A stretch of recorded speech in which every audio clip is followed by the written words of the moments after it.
Just a reminder, football fans, there's still time to enter. Our mega raffle for 50-50 will be announced next weekend at the championships in Waterloo. The total pot right now stands at $111,000.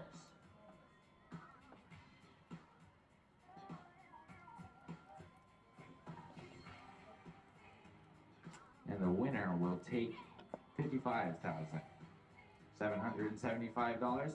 You have 8 days remaining to get some tickets. They're around $1 each.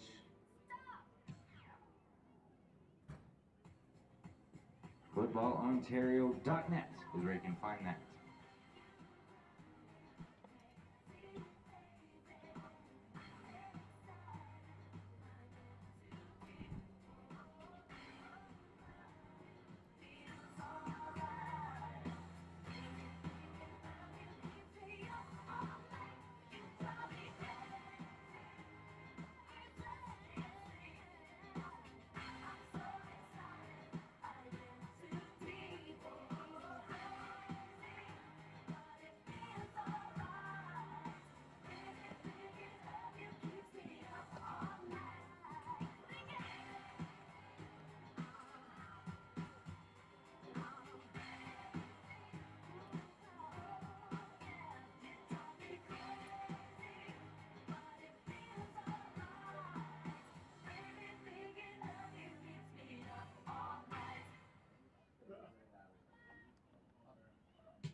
cheers to this.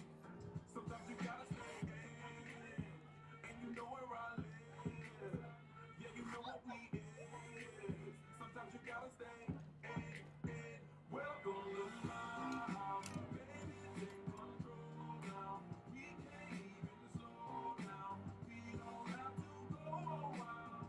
Welcome to my house, play that music too loud. Show me what you do now. We don't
so I was gonna try to help out as much as I can. Please do, buddy. Yeah. We live Now it might be tough to hear me from over here. So I'll be sparing. I'll have the headset on. I was counting. Oh yeah. Too power than on. Okay. Okay. Oh, sorry. Roster. This is London. Do not take that down.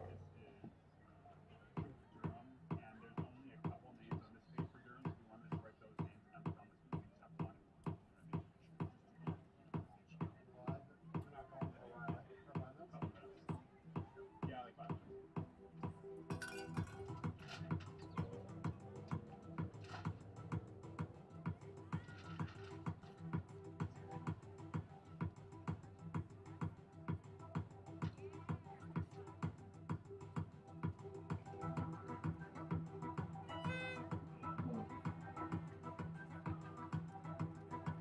What's the last name? Sorry. I've got a little intro tail to tape, so I can do a quick little. I'll introduce us and you just go ahead. Yeah, perfect. Thanks, man. Give it a rundown and that way I don't have to. Actual stats.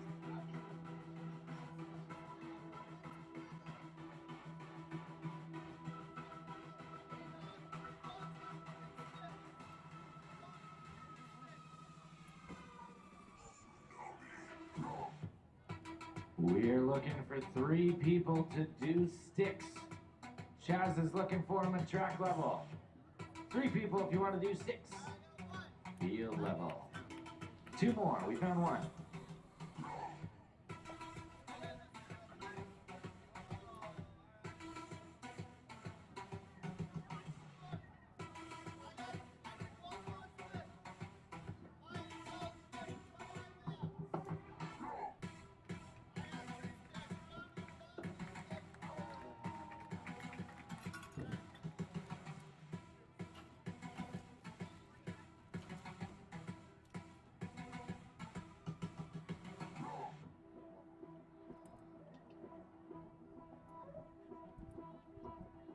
Like the 2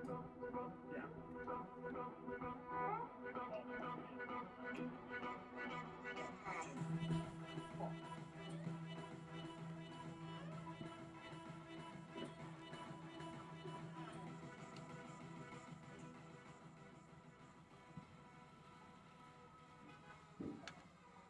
Good morning. Football fans, welcome to the University of Guelph.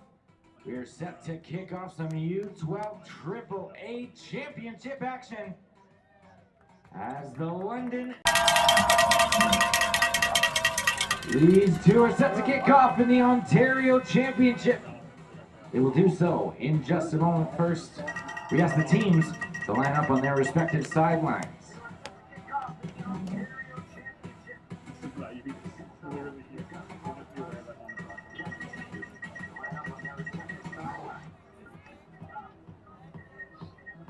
Yeah, so these mics are off right now, but I've got a field noise mic. That's what we're hearing. Oh, you have a field noise? Oh, I didn't know. Yeah, I hooked that up.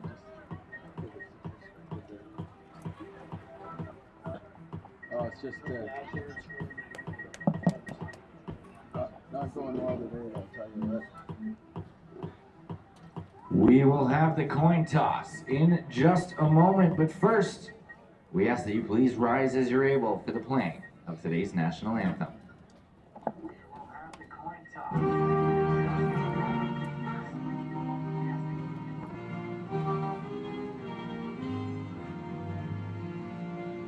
You get a shot of flag or...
Captains to center field for the coin toss. Good morning once again, and welcome back inside Alumni Stadium. Game 2 of our 7th set of championship matches this weekend. Scott Fraser joined by Jesse Card up in the broadcast booth. Game 2 pits the Durham Dolphins against the London Mustangs, and Jesse, the London Junior Mustangs came with groves of fans, but Durham isn't going to go down without a fight. No, not at all. This is going to be a fantastic matchup. I think, you know, in terms of the offensive potential of both teams, this is something where we're going to see a lot of offensive firepower, and it's going to be an amazing day. Sun's shining, beautiful weather, and here we go. And the breezes finally showed up. This morning was for game 1. It was quite the matchup with Brantford and Hamilton. So we were already really, really spoiled with game 1 being as great as it was. This one surely about to be equally as good, if not better, with these two teams that have come a long way this season, played lots of football, but have lots of football ahead of them. Yeah, and if we look at the U12 London Junior Mustangs, they had a record of 5-1. Their only loss coming to Durham, 56-24 win for Durham back in the season. Key players to watch: Darius Safro and Noah Scrappin, 2 players to key on today. On the other side of the match, they're facing a U12 Durham Dolphins team that is undefeated, 6-0. Most points for in the league. Key players to look at: the Tucky Twins and Opoku, who are sure to be leading the team today. We're just about moments away from kickoff. So Scott, what are we hoping to see in this first quarter? Hoping to see lots of scoring, lots of offense, but also you don't want to see the defense fall apart too early on either side of the football. Obviously, that goes without saying, but you don't want to see anyone be. Obviously, there will be nerves, but you don't want to see too many nerves take over. A little bit of nervous energy is going to be apparent. It's going to be inevitable, and it's going to be a good thing. But it's about harnessing that nervous energy and just playing your best positionally. And obviously, giving up that first score is not what either team is really looking to do. So, but punching that first one into the end zone on the other side of the football is exactly what both London and Durham are hoping to get done early and often in this one. Scott Fraser, Jesse Card on behalf of 519 Sports with you all weekend long. This is just game 2 of our 7th set. Our third game this afternoon goes at 2 p.m. And to round out day 1, kickoff for the finale at 4. It's a perfect 27 degrees, sunshine, not a cloud in the sky, and we are just about ready for the London kickoff. 2 returners back deep at about the 25. Championship Ontario Summer Football. Here we go.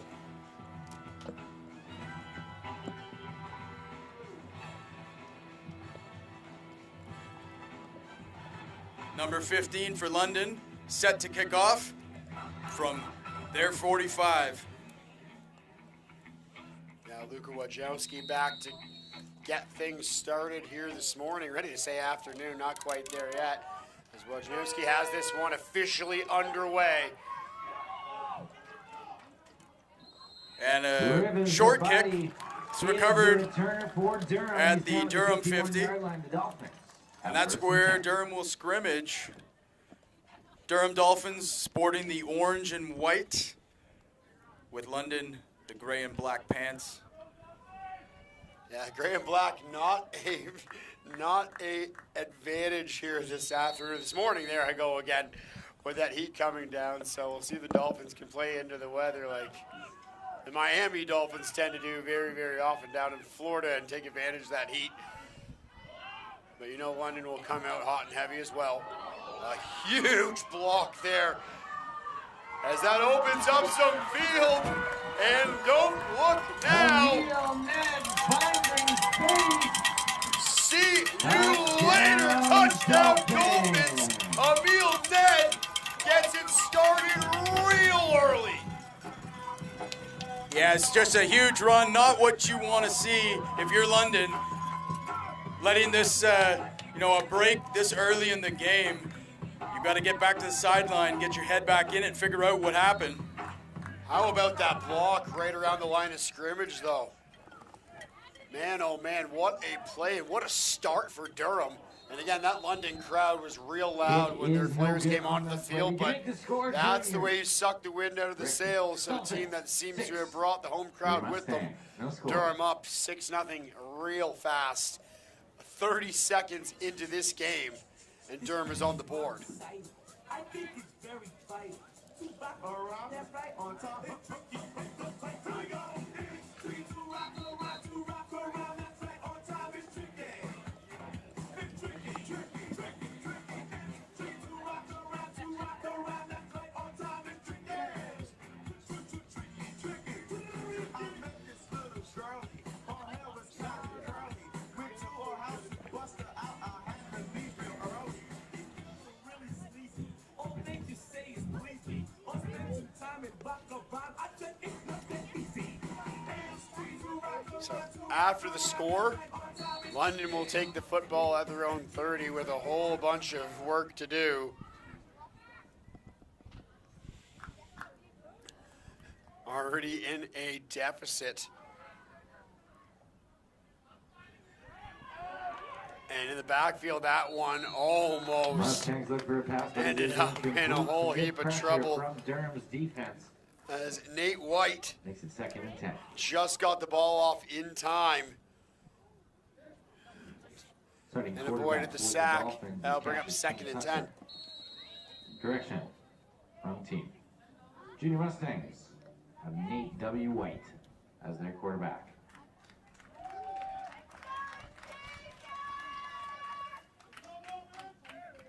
After the incomplete pass, White under center. London with 10 yards to go, refresh set of downs, and a 6-point deficit to try to erase just as quickly as Durham made it happen. I'll pick up a few yards on the ground, not enough for a first, 3rd and 8 now.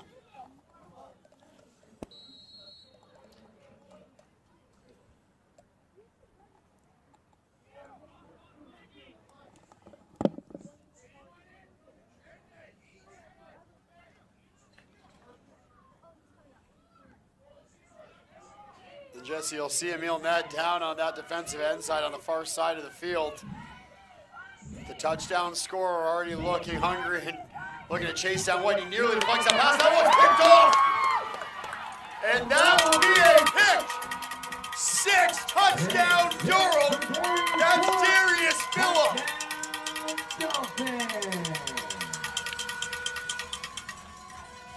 Pressure, composure, and patience from the Durham defense as they maybe get a little overzealous on the celebration there down on the field. A bunch of kids that are just real excited here for their quick start. Not even 2 minutes into this football game, and they're up 12-0. Not what London had in mind, and probably what not Durham had ever dreamed of coming into this football game. Yeah, they can't really have much of a better start if you're Durham. And the extra point's good, so a commanding lead for Durham early on, and the coaching staff, I think, would be wise to get their defense together on the sidelines over there and just figure out how they can calm themselves down and also just figure out how they can patch some of these holes, because if they don't, it's going to be a long day for this London Junior Mustangs team. Yeah, Nate White, again, you got to put that one behind you. There was a whole heap of pressure. Emil Ned coming in on that far side on the defensive line, nearly deflected that pass. And then it was picked off by Darius Phillip, who had all kinds of time, space, and green pasture in front of him all the way to the end zone. And now quickly Durham, again, 1 minute and 56 seconds into this football game, a 14-0 lead. And if you're the Junior Mustangs, all you say to yourself is there's a heck of a lot more game to be played here. Lots of time to make up those 2 scores. But that London offensive line needs to do something about the pressure right there, right off the snap. Andre Harrison was all over White in the backfield. He didn't even have a second to breathe by the time he caught the football off the snap.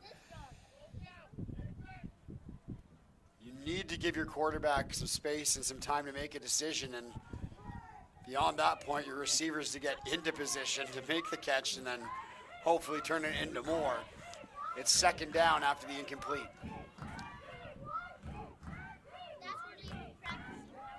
White drops back in the shotgun. Airs it out again. Oh, and that one in and out of the hands of Javen Sarfo. 3rd and 10, Mustangs. And we talked about Sarfro being a player to watch, so they're going to try to get him the ball lots today. Unfortunately, that ball just came in a little too quick for him to handle. It looked like he was maybe thinking about where he was going to turn and cut to after he made the catch, and it just kind of popped out right off the, either off the chest guard or off the hands, but either way, incomplete. 3rd and 10. Plenty of time for London to work out any sort of these kinks and get back in rhythm, but when Durham has that quick of a start, it seems like the sky is falling. All of a sudden, this game is just underway. That one nearly picked off. White again under pressure. No time to think or breathe. Yeah, and you know, that's a tough catch to make as a defensive back. But this is the kind of thing that Durham's going to need if they're going to get back and stabilize this game, is a play from the defense. Yeah, the Durham Dolphins right now up 14-0, and now it's going to be a turnover on downs. Excuse me, the Mustangs elected to punt, so Durham will take the football back at midfield. Check that. They will hold tight because I think everyone's kind of making up their mind here. Midfield it is, where the Dolphins will take the football back again with that 2-score lead already. 8:48 to go in the first quarter. And right now, if you're Durham, it's just keep the pedal to the metal, but don't get too greedy. Don't make a mistake by being a little complacent and trying to make it a 3-score lead. In the backfield, strong, stiff arm from Darius Phillip. Needs a yard on that play before going out of bounds. 2nd and 9. Give Phillip 2 yards on the play, so it's 2nd and 8 now. Just a handoff off the left side, and running back just kind of buries over the defensive back a couple yards. Yeah, the Dolphins looking like they've been shot out of a cannon to start this football game, and it starts and begins with Darius Phillip. And Emil Ned, who scored the very first touchdown of this game, but swallowed up right around the line of scrimmage on that one. Number 81, Scott. I believe it was 82, Jack Naw, who actually pulled down Ned on the near side of the field there, and no gain on the play, so that's 3rd and 8. And again, it's these little things that London will have to do. Couple quick series where they make stop after stop after stop, get the football back, and work their way upfield. This game is far, far, far from being anywhere near over. A critical 3rd down, and Durham looks to pass. So I couldn't really find anybody downfield. Just kind of threw it away, but he was able to escape any sort of major loss there in a sack. And a little bit of frustration you can see from Darius Phillips saying, I was open, I was open. So you can see now already, look at London. They're getting in the heads of the Dolphins, and right here, they're fighting their way back into this football game. It's now 4th and 8, right around midfield. This is a huge stop. If the Mustangs can hang on and just stop the Dolphins one more time, this will be a huge, huge confidence booster for the Junior Mustangs. Emil Ned breaks the outside, and looks like he was looking to cut back to the middle. He might have had enough time to get to that first down marker. He's pushed out of bounds at the 49-yard line on the London side of the field. Now, one thing, he's got to tuck that ball in. He does there, but he's holding it a little bit like a breadbasket. He's got to be careful. Durham doesn't want to cough up the football here and give London any opportunity to get back in this game and change the momentum. And that'll be a turnover on downs. So London does indeed get the football back. And a real good opportunity for Nate W. White to get something cooking here, and it's going to be up to his offensive line to give him some time to breathe and think. That pressure from the Dolphins defense has been insurmountable so far. And opening downfield, and Sarbo stays inbounds. He's at the 20, he's at the 10, he's free! Touchdown, Junior Mustangs! And just the play that they needed. You wonder if he stepped out. That's close. But the refs call it clean. And 39 just almost making the shoestring tackle there. But London scores and strikes back to make it 6-14. Yeah, Jabin Sarfo refusing to go down. The little engine that could. Don't tell him that. There was 4 or 5 different guys that thought they had him dead to rights, but Sarfo had one thing in mind, and that was putting his team on the board, and that's exactly what London has done now. And again, not even halfway through quarter number 1. I don't know if our scoreboard's going to have enough numbers this afternoon for this football game by the time we hit noon hour. Still the morning, believe it or not, and just game 2 of 7 of this wild weekend here at Alumni Stadium. Scott Fraser joined by Jesse Card on behalf of 519 Sports. We're very, very happy that you decided to join us on this beautiful July morning.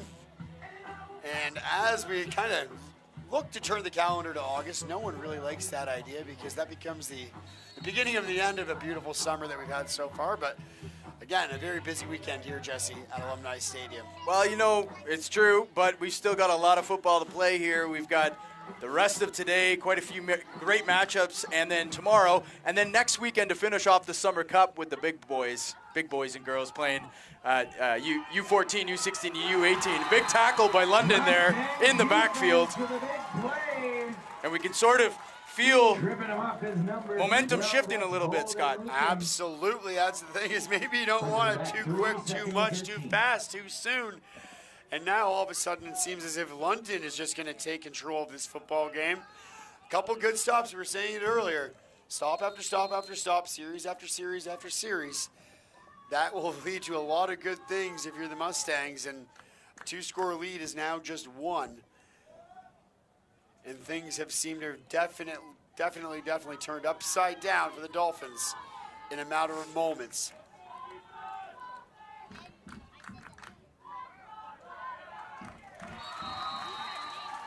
Mustangs defense. That's going to bring it close back to the Durham original line of scrimmage. runs for 3 yards on the play. But a good defensive stand, plug in the middle 3rd and 10. for London.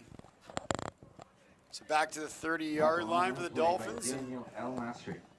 3rd down, and you have to think that they're going to be looking to try to make up some serious yardage here to even think about going for it on 4th, given the field position.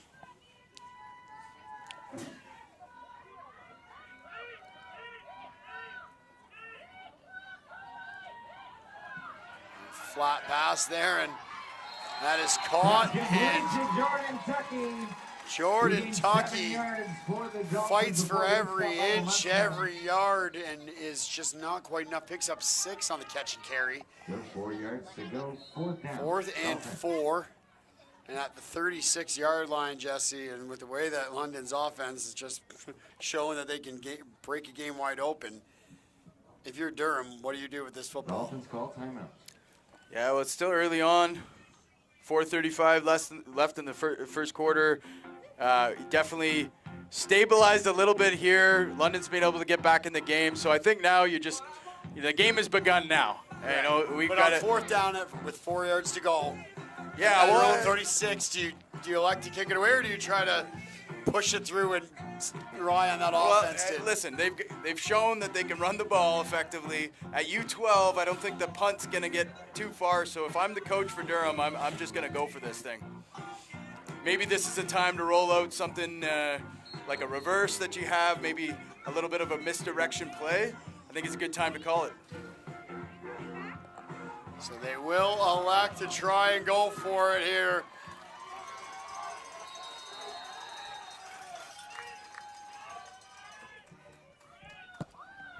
Handoff up the middle.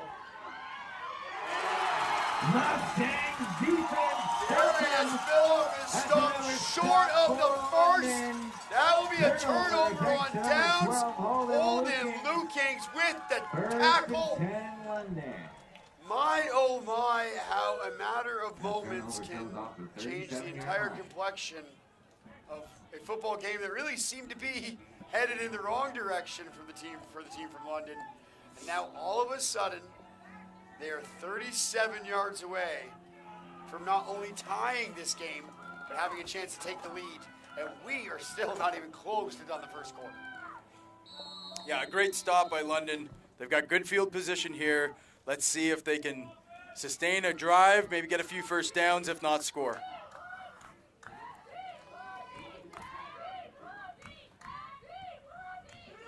Action, White hands it off, and guess who? To the outside! Simon touchdown! Boston Bedell! Are you kidding me? A really nifty play here. Ends up to be what is a draw, and it just sucks the defense in, gets them a little out of position, outflanked, and of course number 10 takes it the whole way. What a play by the Junior Mustangs. Their ground game, they have those running backs that are just like water bugs. They just can escape you. So slippery, so silky, so quick, and so elusive, and all of a sudden, is good. The Mustangs London, take the lead, make it who are down 14-0, 4.5 minutes into this football game, less than 4.5 minutes later, have taken the lead. At 8:30, it was 14-0 Durham. 4:03 left in the first quarter. It is now 16-14 London. I'm going to go ahead and I'm going to put it all on the table right now, Jesse, and say I think we might have a classic on our hands already. I sure hope so, and it's definitely just a looking wild like it could guess. be. I'm going to stick my neck out, and I'm going to say it. It'll be we have a classic already. And that's what you always want, Scott. You know, U12, these kids have had a great season. What better way to finish it off with a really competitive matchup in the championship? Well, based on the score between these two teams in the regular season. Great tackle by number 12. Runner on that play is MJ. Holden Lukings one more time. For the Dolphins. Making the stop, and again, this London crowd is not going to miss a beat. Second and 4. Now, great contained by the corner of the Junior Mustangs. He just comes up, sticks his nose in there, helps make that tackle. Good job.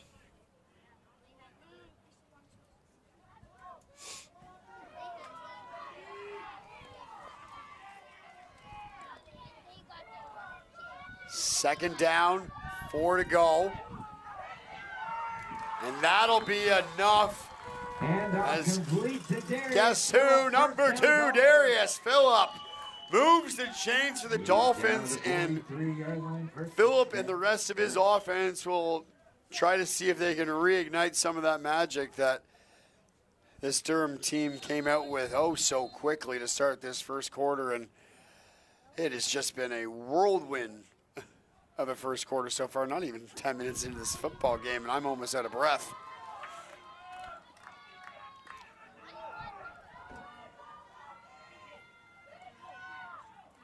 Fresh set of downs, that pass is caught. Jordan Tucky hauls in that And Holden Lukings, that has to be his third or fourth tackle of the morning so far already. That looked like a surefire first down for Jordan Tucky. But Lukings had different ideas and makes the stop well short of the first down. Just gain of 5 on the play, so 2nd and 5 at the 48-yard line on the Durham side of the field.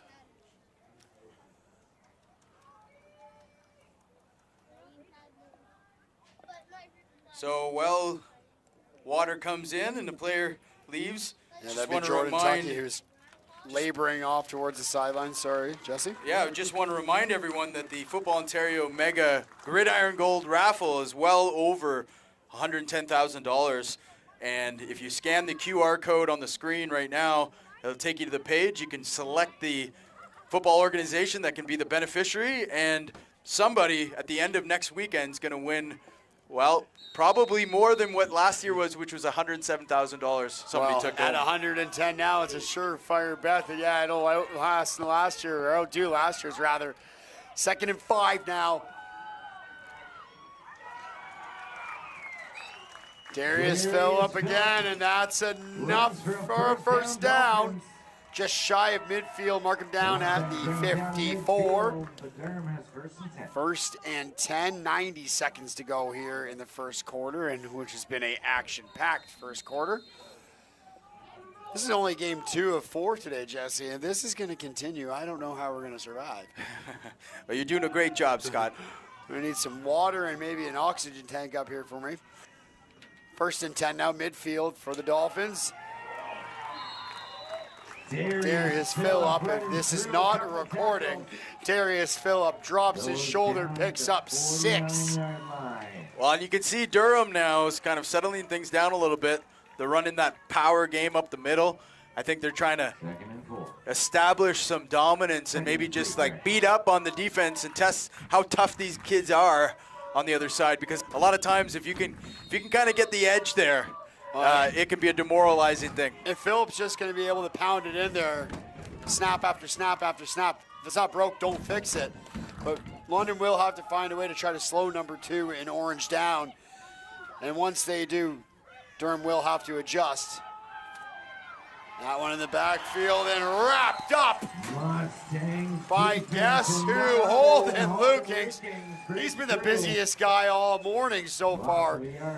Tackle number 5 by my count. I'm going to need another hand and some feet to borrow if he keeps this up to keep count.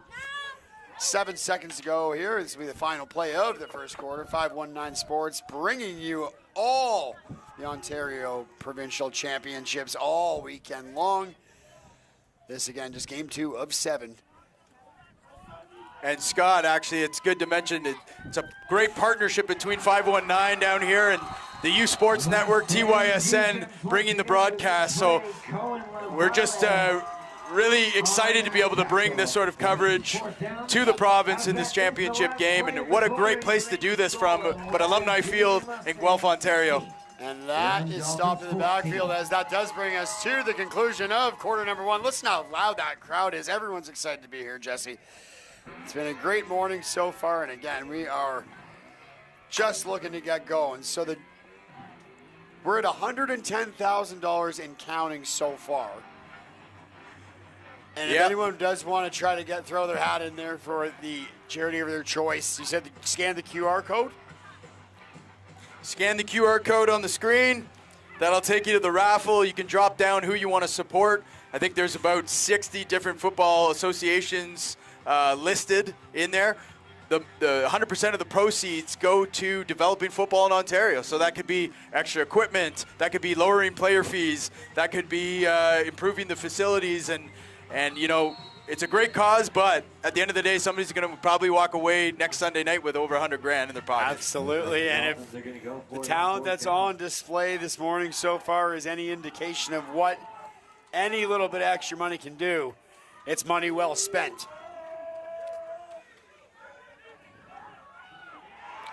And on 4th down,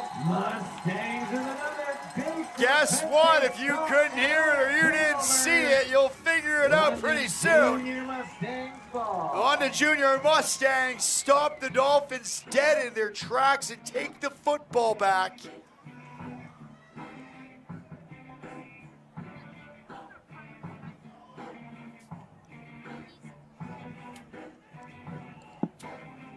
Bit of confusion down on the field now as there's a look at some of the Durham coaching staff. And I think there we go. Now we're sorted out. 1st and 10 Mustangs. They'll get started from their 48-yard line. London again with that Oh, so shocking 2-point lead after this game started. All in Durham's favor. White underneath. Sarfo, who is the guy who got it going for the Mustangs on the offensive side of the football. There is a flag down. It's a flag on the field, but they're going back to that draw play, trying to get some space between the linebackers and the offensive line and get those big boys up on the defense. And Sarfo just running in behind him. Of course, they scored a few plays ago on a touchdown similar, so on a play. And unfortunately for Sarfo and the Mustangs offense, that play is for naught. A 10-yard penalty for an illegal block. Makes it 1st and 20 now.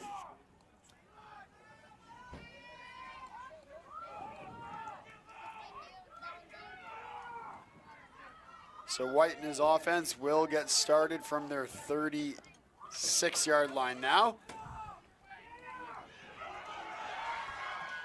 Sarfo wrapped up. Number 2, the ball carrier, John Sarfo, chased down by Darius the Phillip. Dolphins as Excuse me, Darius Phillip. No Again, loss, no gain, second. Just as busy on both sides of the football and brings that play to a halt. A gain of 2 on the play. Now 2nd and 18. 10:25 to go in the first half.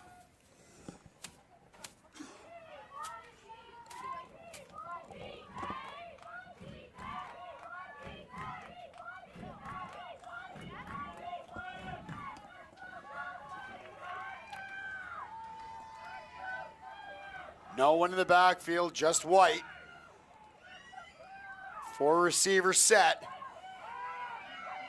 Aired out, and that is in the middle of no man's land. And again, the pressure from Darius Phillip and the rest of the Dolphins defense is just suffocating, especially with no one in the backfield, no one else to help block Jesse. Yeah, White had to get that off in a hurry, and White was right on just time. Not much opportunity to catch that ball. But they're looking to throw. They're trying some new things here. So a big Again, 3rd down. Empty backfield, 3rd down, 3rd and 18. They need to make up some major yardage. They want to extend this drive. Screen pass. And this time it's Jarius Sarfo who makes the catch and finds some extra space. Give him 10 yards on the catch and run. That brings up 4th and 8, though. So still a lot of work to be done on this drive if the Mustangs elect to go for it. Mustangs are going for it. And just a great job, weaving his way up and gaining those yards. It's still, 4th and 8. But they're clearly trying to put the rock in the hands of their superstar. Yeah, both the Sarfo brothers have been fantastic so far in the early going of this football game. Darius Phillip on the other side of the football has been great as well. White back to throw. Finds his man. That is caught. Pulled in by guess who? James Sarfo. 1st down and more. They move the chains to the 44. This is an absolute shootout. And we're not even close to halfway done. And Scott, we're going to have a look at this here. He throws it, and he goes up in traffic to make that catch. What a play for his team here. Not the biggest guy on the field, and it takes a whole heck of a lot of guts to jump up there and commit to making that catch when you can hear footsteps coming. Hauls it in, hangs on to it, moves the chains for his team. And the Mustangs are yet again now in Dolphin territory.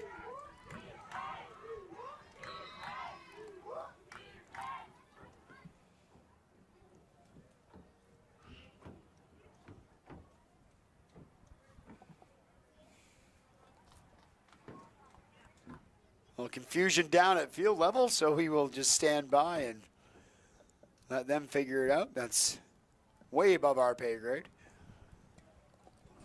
Down at field level, so he will just stand by and Timeout, Junior Mustangs.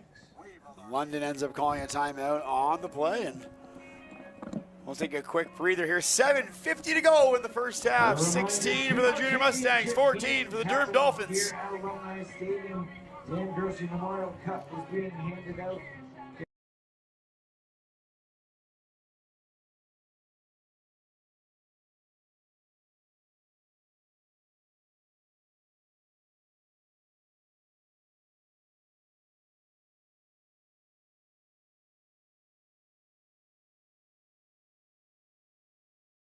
Scan the QR code now to purchase your tickets before it's too late.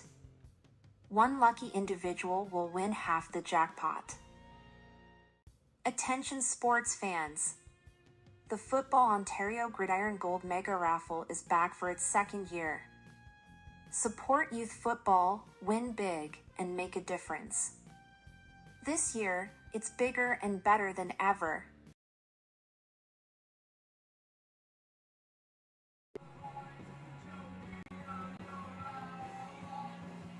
Just about ready to get back underway here. An action-packed first half so far with 7:50 left in it. Junior Mustangs with a fresh set of downs at the Durham 44-yard line. No confusion in the backfield, but have no fear. Boston Bedell is there. For 4 yards. Bedell turned something from nothing into 4 yards. That makes it 2nd and 6, assuming the spot of the ball is where I think it is. Tickets, 7 minutes and 20 seconds to be exact. 7:17 in ticking left here in the first half. And in case you missed it earlier, this is just game 2 of 4 today here at Alumni Stadium. We'll have all of the action covered for you all weekend long. Game 3 at 2 p.m. and we'll round out with the finale at 4 here from Alumni Stadium. And then don't you worry, we start it all over again tomorrow morning at 9 a.m. White airs it out. That is caught! And that is another touchdown for Jamin Sarfel. One on the ground, one in the air. And his team is now in complete command. And Sarfo comes from the backfield and he just runs straight through the defense. The safety's a little late picking him up, and just a perfect pass and catch, and London has turned the tides here. White and Sarfo are in complete sync this morning. I'm not even sure where we had noon hour yet. But these two have just been 2 peas in a pod so far in this football game. This first half has been all White, all Sarfo offensively for the Mustangs. And it has been a whole heck of a lot of fun for just about everyone.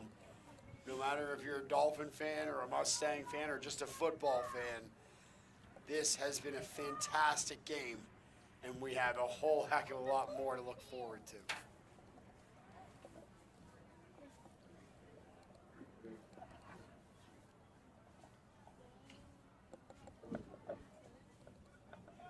Small delay down on the field as Dolphin player was a little shaken up after the play and will walk himself off under his own power, and that brings everyone to their feet and hands together. And now the Mustangs will look to tack on a few more.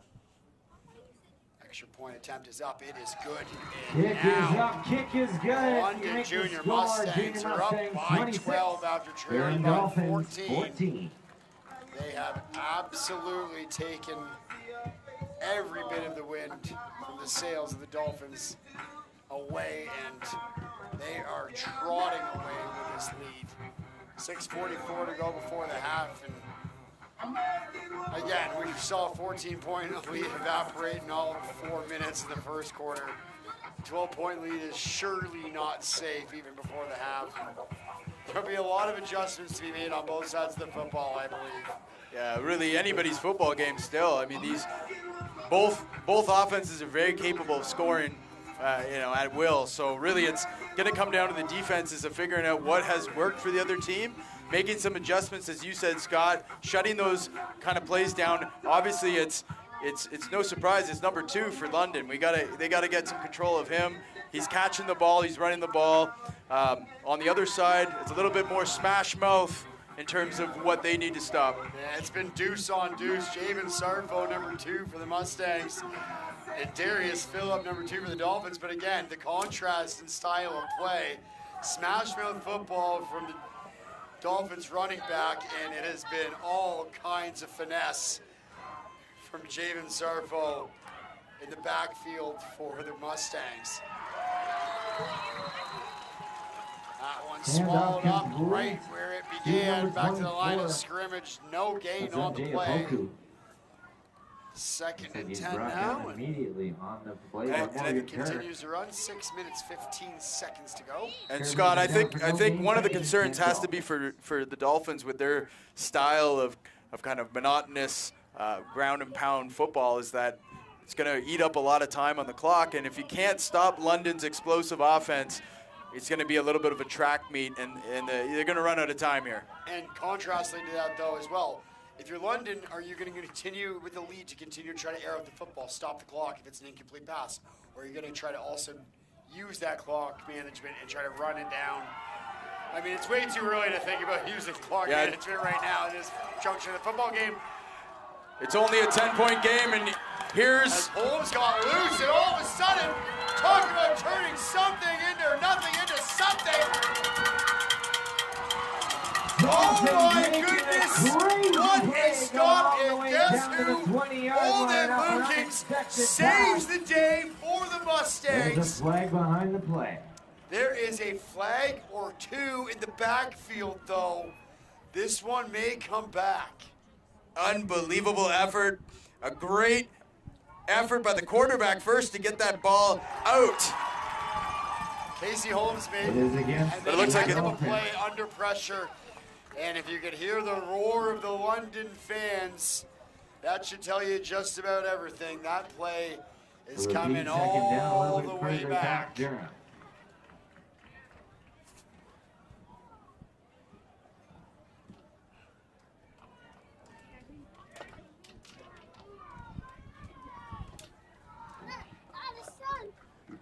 So an unfortunate play for Durham. That's going to come back, but Holden Lukens would have had his 7th or 8th or 9th or 10th tackle of the afternoon already on that one. So that one comes off the stat sheet for the time being. So it's a 10-yard penalty. It's now, I believe it should be first down. I'm not sure. Was that first and 10 or was that second and 10 on that play? Regardless, it says second down on the flag marker. stick. You know, Durham can do this, though. They can make something like that happen at any moment, so hold on to your seats. Firepower on both sides of the football. And like we said, that smash mouth football that we were alluding to earlier, they just show that they're more than a one-trick pony. That one gets stopped just beyond the line of scrimmage. That'll bring up third down. There's an offside penalty against the Mustangs that moves them up 5. So that'll be actually an offside penalty 25. against the defense. It's a 5-yard penalty. Second and 15. It's now 2nd and 15. And all of a sudden, that long, long way to a first down doesn't seem so insurmountable. Durham now at their own 25 with 3 downs to work with.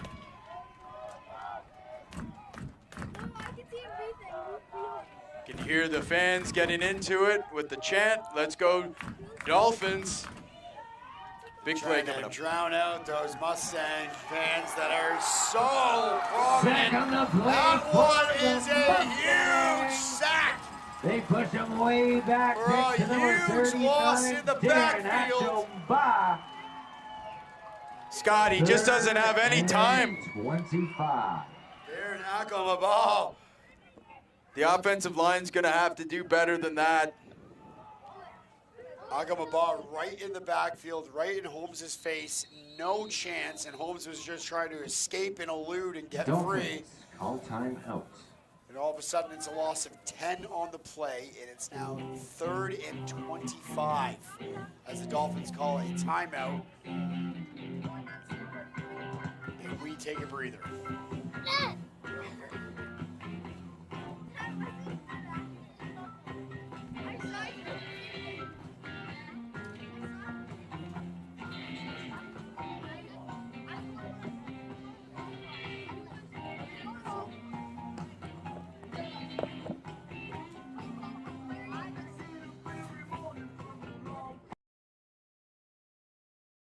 difference.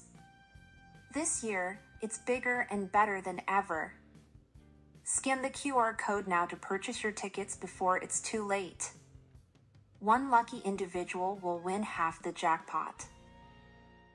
Attention sports fans! The Football Ontario Gridiron Gold Mega Raffle is back for its second year. Support youth football, win big, and make a difference. This year, it's bigger and better than ever.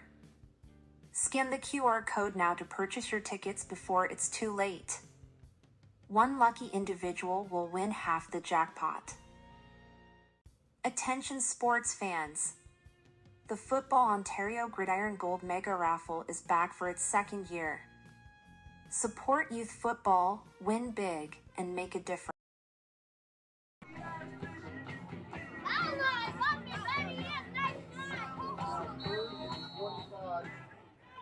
Back at their own 15. As they air it out. Darius Phillip had all kinds of hands on his back, and a flag flies. There is a flag in the play. He was pleading his case to the one official and then finally turned around and looked to his right and said, "Oh, thank you. You got it. That'll be a pass interference, unless, of course, I'm incorrect," which has been known to happen time and time again.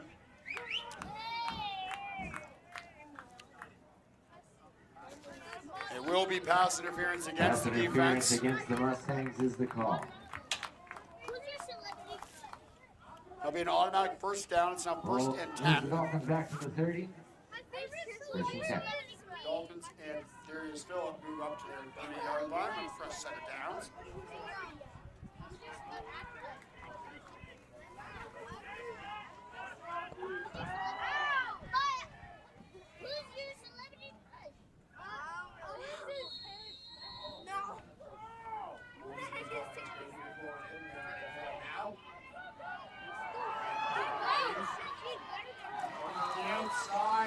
And Jay Opoku, correction. By Jarius Sarfo. 3, that's Dante Galvin. Runs for some yards. 4 on the play makes it 2nd and 6 now. 4 to be exact. 3 second minutes and and 33 seconds exactly to the second before the half.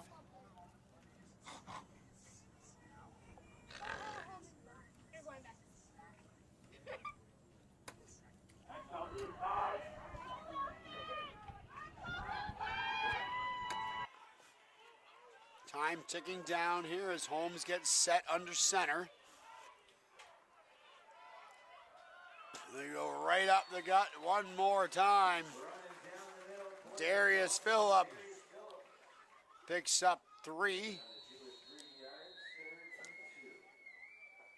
And that makes it 3rd and 2. And that should bring us to the 3-minute warning. And it does.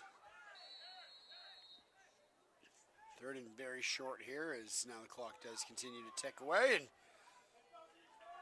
you would think that the Dolphins are just going to look here to punch it up 2 more yards or around there, just looking to get the first down, and they will.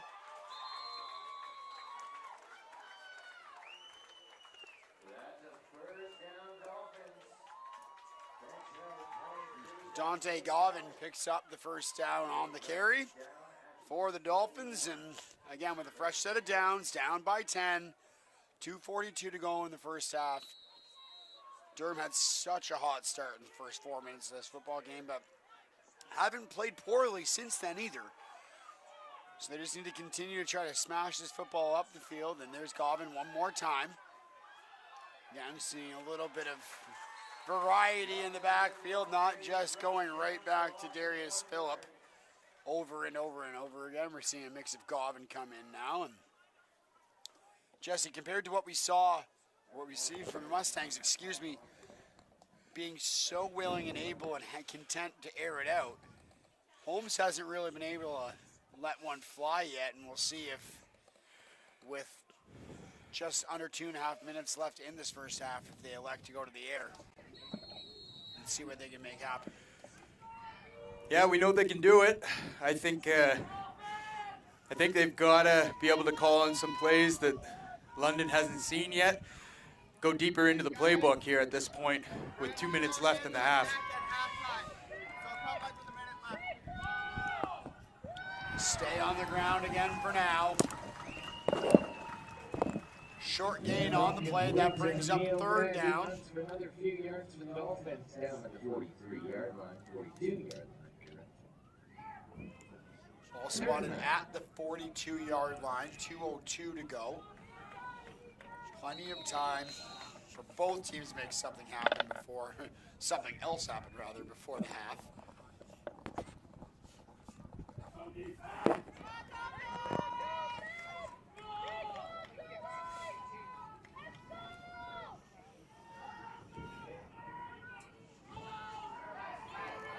Darius Phillip finding space and time.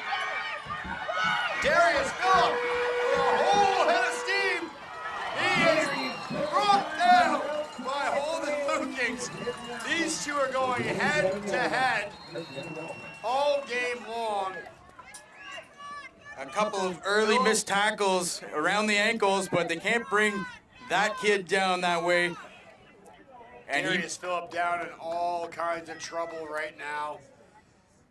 I wasn't sure if he was upset with himself because he got his shoestrings tackled, but it looks as if he took the brunt of that collision and not in a good way on the sideline. This big number 2 for Durham.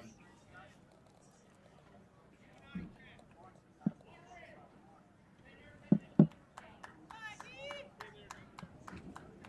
will be a flag and a penalty on the play. ladies and gentlemen, you're watching the U12 OSFL championship game between the Durham Dolphins and the London Junior Mustangs.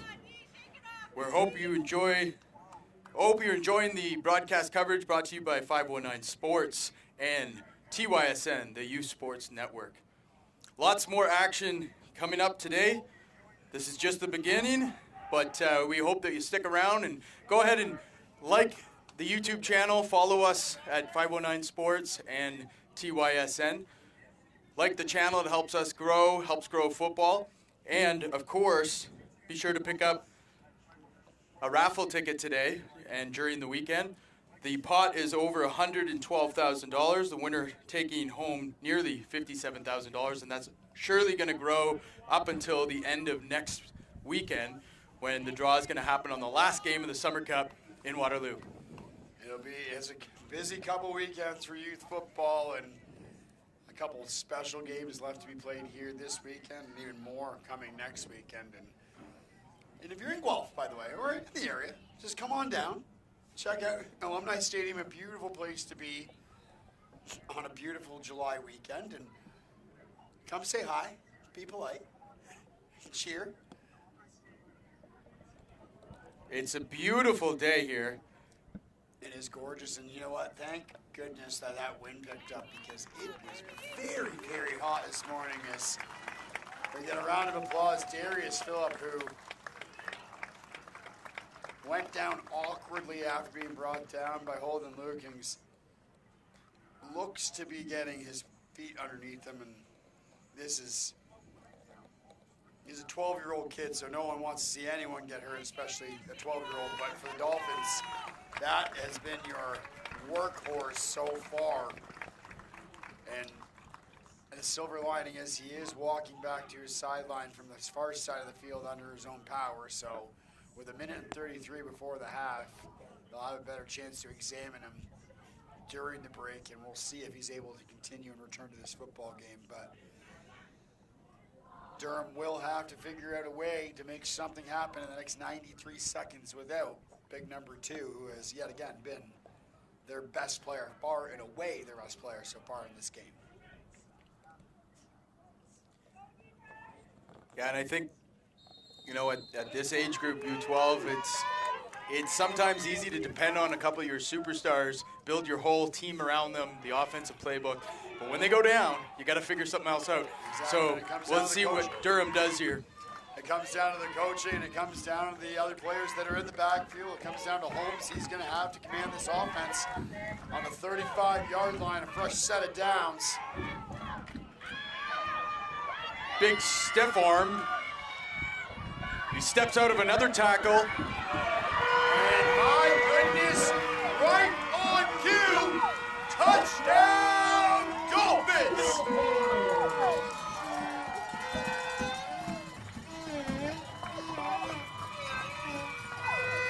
We just catch. Milnet's second score of the game, right when they needed it most. Darius Phillip goes off the sideline in severe discomfort, and Emil Ned, who opened the scoring in this game, comes through in a huge way for Durham right before the half, who now trail by just 2.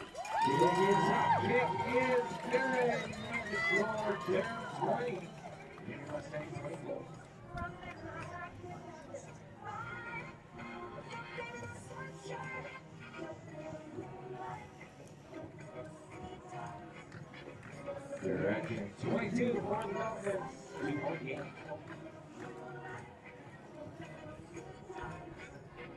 So with 79 seconds left before the half, do you think we see any more action here? I do, Scott. I think we can see anything here. I would be keen on number 2 there, walking up to the huddle.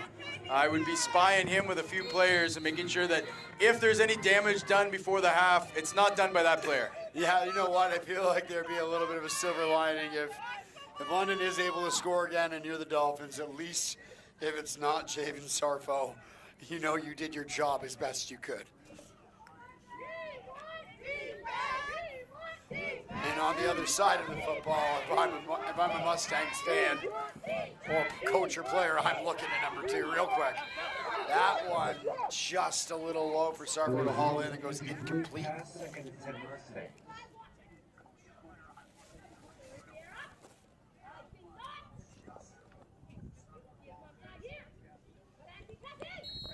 So I was just saying before a moment ago, you can really help out the broadcast, help grow football from a media standpoint from 519 Sports and TYSN by going to the YouTube channel and subscribing. That's where you're going to get all the newest content.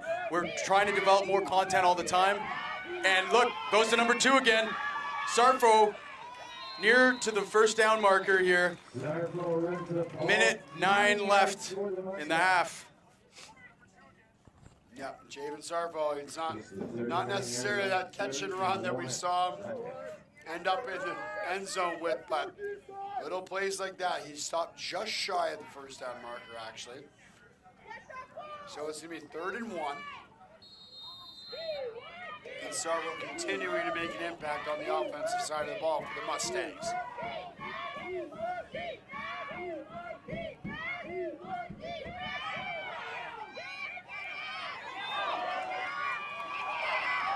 There's Jarius Sarko on the catch and run, and is he going to get caught? He will. Jarius Sarko all the way down to the 36 in Durham territory, and a flag flies. And I think that's just kind of a borderline horse collar, but a dangerous tackle. But there wasn't much he could do. That player was running for the end zone, and he had to stop him. So they're going to tack on a few yards after that tackle. And it may have, sorry, excuse me, Jesse. It may have saved a touchdown, but yes, absolutely a dangerous tackle. And it will be 10 extra yards on top of where Jarius Sarvo ended up, and that means it's 1st and 10 from the Durham 21. 48 seconds on the clock for Nate White and the rest of his offense to build on this lead before the half.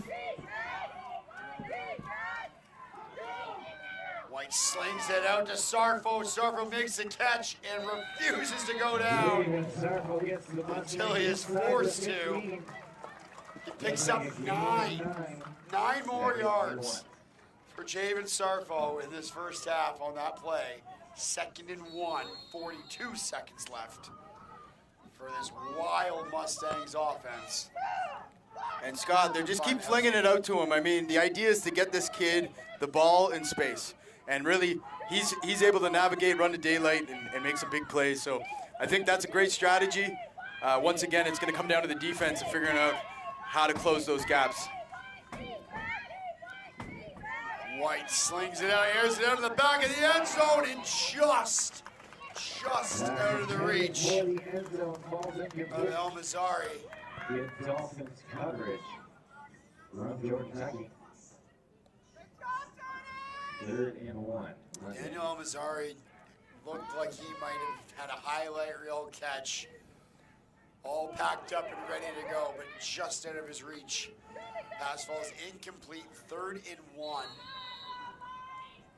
You would assume that with 14 seconds on the clock, the Mustangs are thinking end zone, no matter what.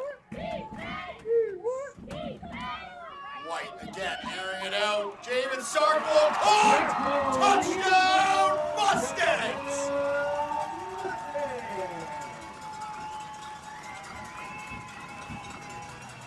And just a great read by the quarterback. They put Sarfo just off of the edge of the line, and he just goes uncovered. And you can't do that when this player is so special, and they're using him so much in this game. You just can't let that kid run wild. And the result is another touchdown with 10 seconds left heading into the halftime. Jamin Sarfo has been uncontainable so far in this football game. That's his 3rd score. The London Junior Mustangs tack on 2 more. They have a 10-point lead, 10 ticks away from going into the half after a wild pair of quarters of football here at Alumni Stadium in game 2 of 7 of what's sure to be a wild weekend on the gridiron here. Again, Scott Fraser, Jesse Card with you from the broadcast booth on top in the perch of Alumni Stadium, and we'll be here all weekend long, don't you worry. And we can only hope that every single game that follows this one is nearly as half as special as this has been. And we still have 2 more quarters to play, and again, we're on pace for a whole heck of a lot of scoring. You're watching the Durham Dolphins and the Junior Mustangs at the U12 Ontario Summer Football Championship. These are the AAA division, and some really special players we're watching here. A lot of good football players that are going to be moving up the ranks over the years, and we're going to be able to watch them at the older age division. So remember some of these names that we're calling today, because I think we're going to be hearing them for a long time. You saw them here first, believe me.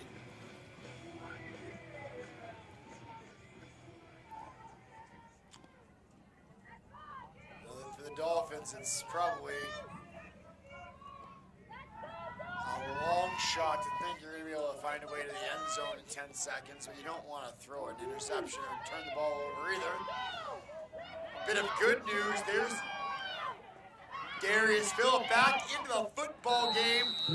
He picks up a first down and takes some contact, and that bench gets the worst of it as big Darius Phillip picks up a first down, and that will bring us, actually, excuse me, Darius Phillip with the awareness and the football IQ to get out of bounds before the end of the half. Still 1 second left. So not only does Phillip pick up 11 yards after sitting out a couple series, he does so and leaves 1 second and 1 more shot on the clock before the half for his team to score. Here we go.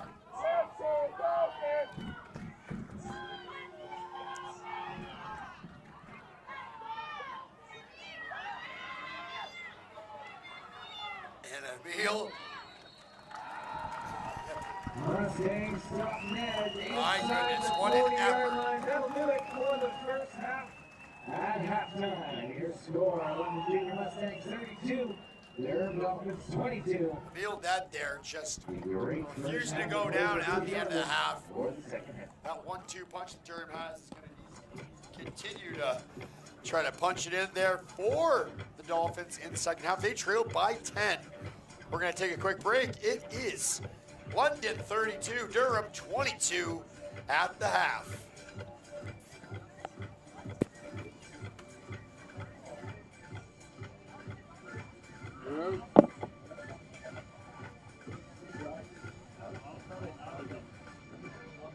okay. It's okay. Darren, go get another. Get a whole pizza. 51 Sports is here for you. All the top quality equipment you'll need to succeed on and off the field. All to make sure you're prepared for game day. Area 51 Sports, the sports industry's best kept secret. Visit area51sports.ca today. Area 51 Sports is here for you. All the top quality equipment you'll need to succeed on and off the field. All to make sure you're prepared for game day. Area 51 Sports, the sports industry's best kept secret. Visit area51sports.ca today. Area 51 Sports is here for you. All the top quality equipment you'll need to succeed on and off the field. All to make sure you're prepared for game day. Area 51 Sports, the sports industry's best kept secret. Visit area51sports.ca.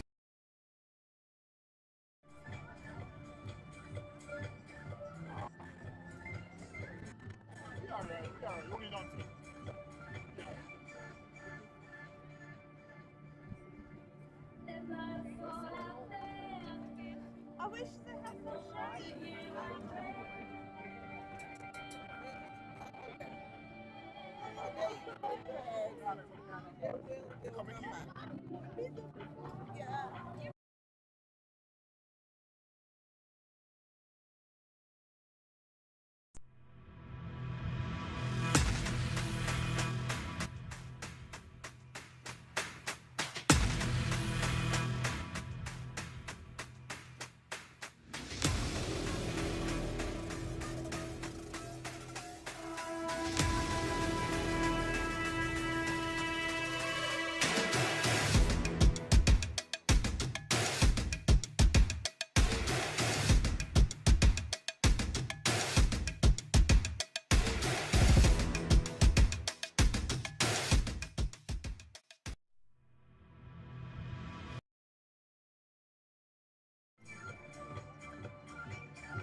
Attention sports fans. The Football Ontario Gridiron Gold Mega Raffle is back for its second year. Support youth football, win big, and make a difference. This year, it's bigger and better than ever. Scan the QR code now to purchase your tickets before it's too late.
Well, welcome back to Alumni Stadium. Jesse Card, Scott Fraser with you up top.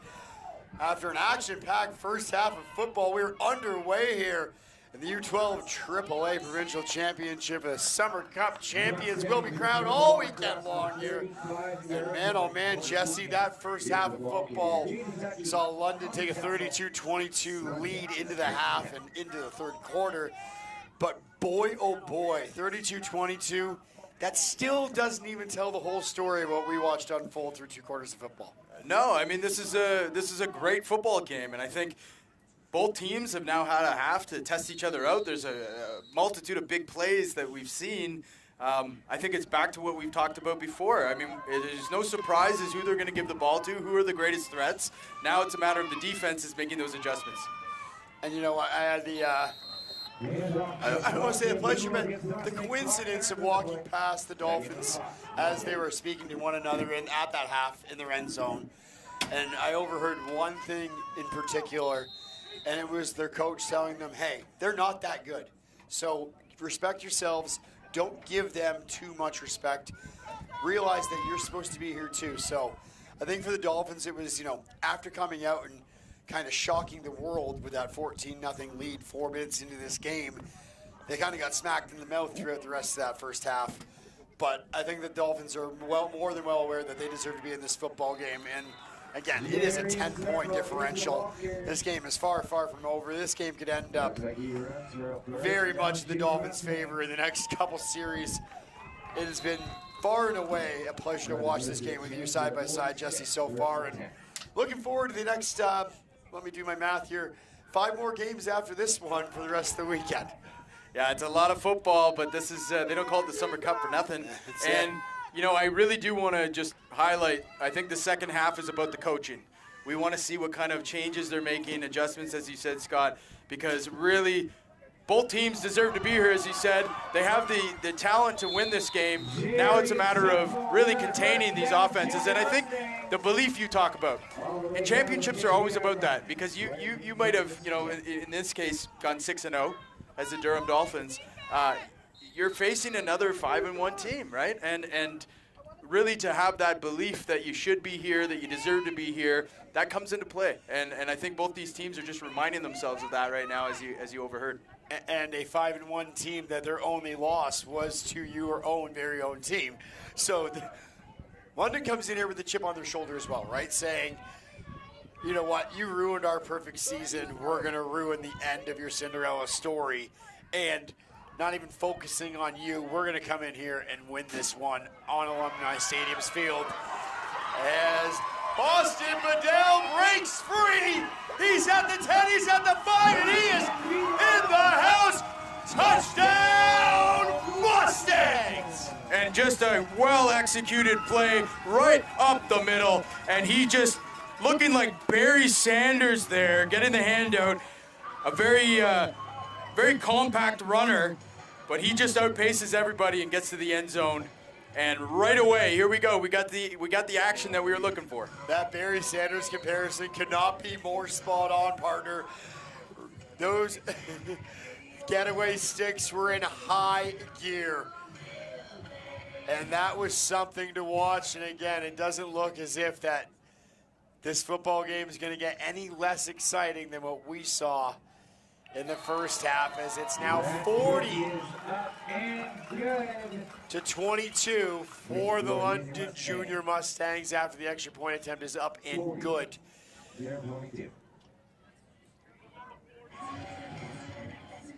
And that goes to kind of your point about the coaching. Boston Bedell was a guy who broke free for a couple real big plays in that first half, but he wasn't the main focal point of the Mustangs offense in quarters number 1 or 2.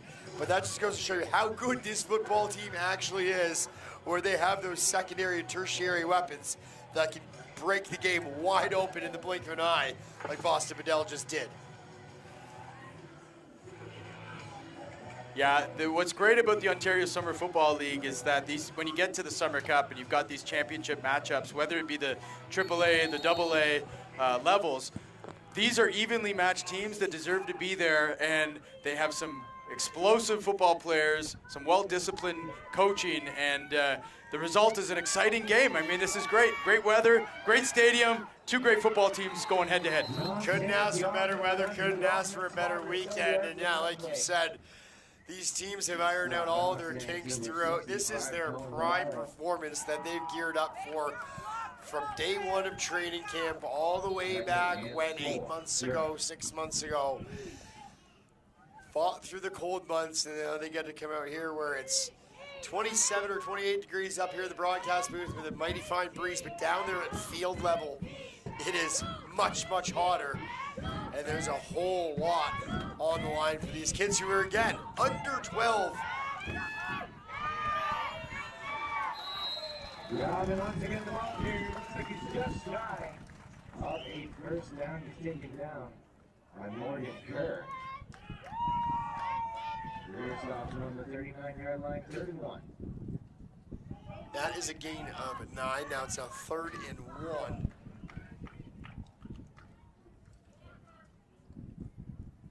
Dante Govan, who's also been another, again, secondary / tertiary weapon on the Dolphins side of the football after Emil Ned and Darius Phillip. So Govan has been a real good extra piece on this offense, a little secret weapon. And he's got that real quick explosive speed, just like we've seen from Sarfo for the Mustangs. So here, 3rd and 1, this suits this type of offense, but they choose to kind of run a little bit of a stretch to the left, and then that allows them to shift the defense to the right, and then he can cut back and get that yard that he needs. So good design. All they needed was 1, and now you get that fresh set of downs, and you can do whatever you want. Don't try to push too much on 3rd and 1. Just get there, move the sticks, and then refresh the game plan from there. And that's exactly what the Dolphins offense was able to do. We're going to have a timeout down on the field. Everyone needs some water. We need some water. We're going to take a quick breather as well. 40-22, the London Mustangs in command over the Durham Dolphins in the U12 AAA OSFL Provincial Championship. It's the Summer Cup. Game 2 of 7 right here from Alumni Stadium. Let's go!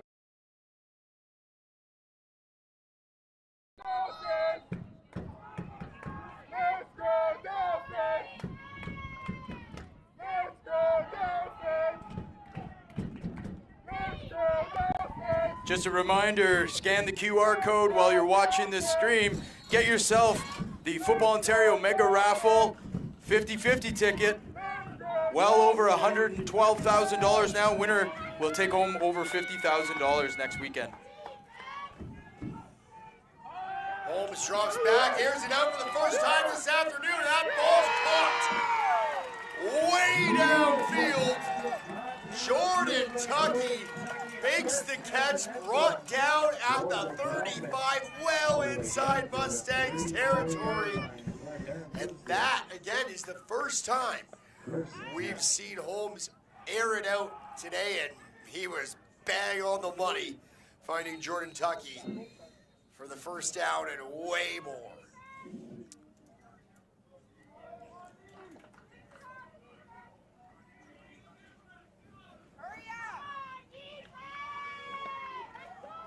See if Holmes likes to go back to the air, if they put it on the ground, and they do. Darius Phillip, again, after being sidelined near the end of that first half, seems to be no worse for the wear. We'll see if they continue to use him as excessively as they did in the first half, or if there might be a bit of an ailing injury, as he does seem to be a little bit laboring just a little bit after that contact. And well, they're just giving him a lot of carries. It's hot, as you said. That Durham offensive line, though, it's they're pushing back that defensive line pretty well on every play. So, they're establishing 1 or 2 yards on every play that they can take.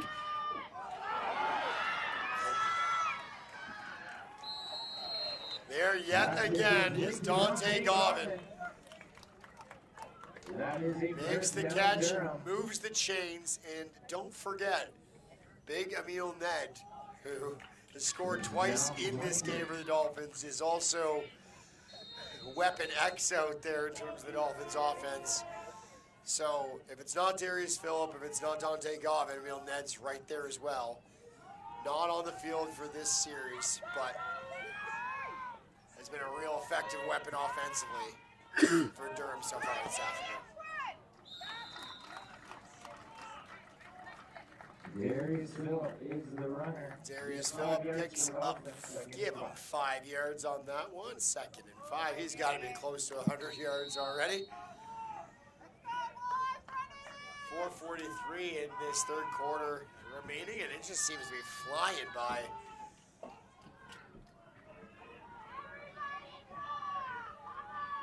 Holmes under center yet again. Gavin on the handoff. Gavin with space out wide. Cuts back, cuts left and right, and stopped right around the 10-yard line.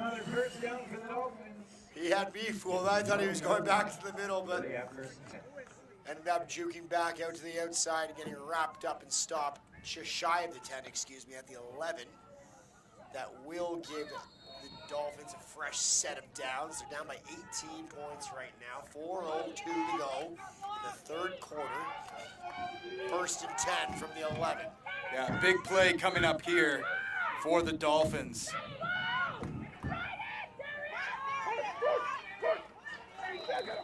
Darius Phillip again, it just seems as if he's missing that extra bit of oomph that we saw in the first half. So not sure if it's fatigue or something else, but he does pick up, for that set, he picks up 5 yards on the play. It's now 2nd and 5 from the 6.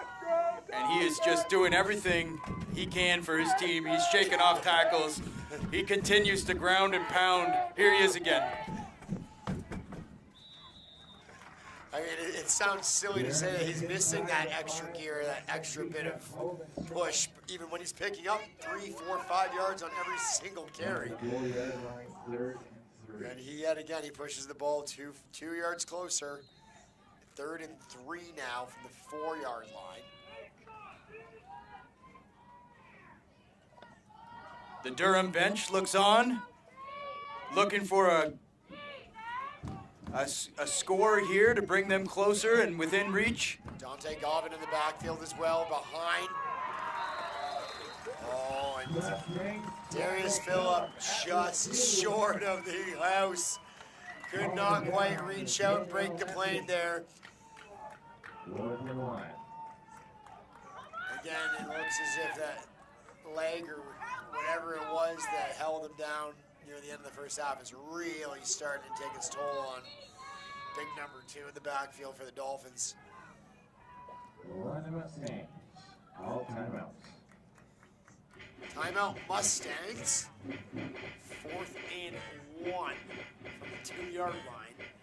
Get your 50-50 tickets out. I have a winner for $210. Take a break. It's going to be a big one. You'll find Trevor all the way down the track level. Winning number is 342.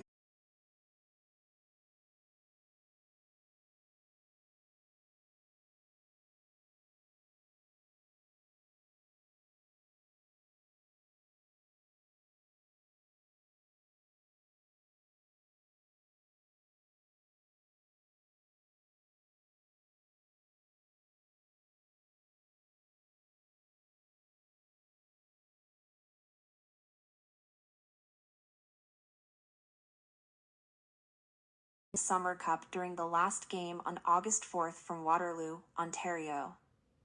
Don't miss out on this incredible opportunity. Let's make 2024 extraordinary for youth football in Ontario.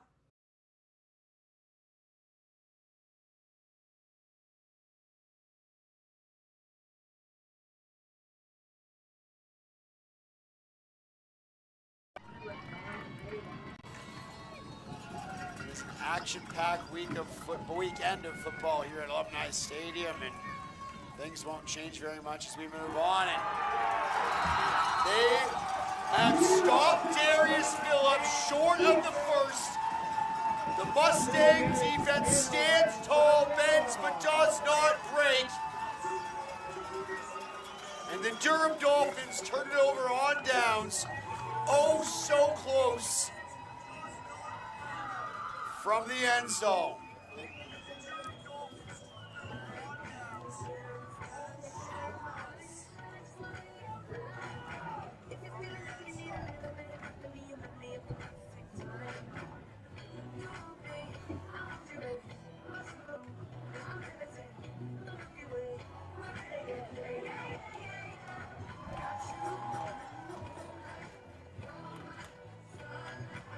Scott, that's the kind of play that wins you a championship.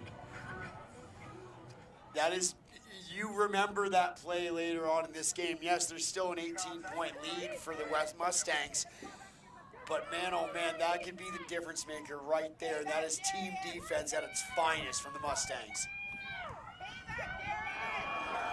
And just like that, a big gain up the right side by the Mustangs. Austin Bedell, yet again, so slippery, so slick, and so quick. All of a sudden, takes his team from the 2-yard line and flirting with danger for a safety all the way out to the 32, a gain of 30 for Bedell, who has been just as good as just about anybody in this game so far.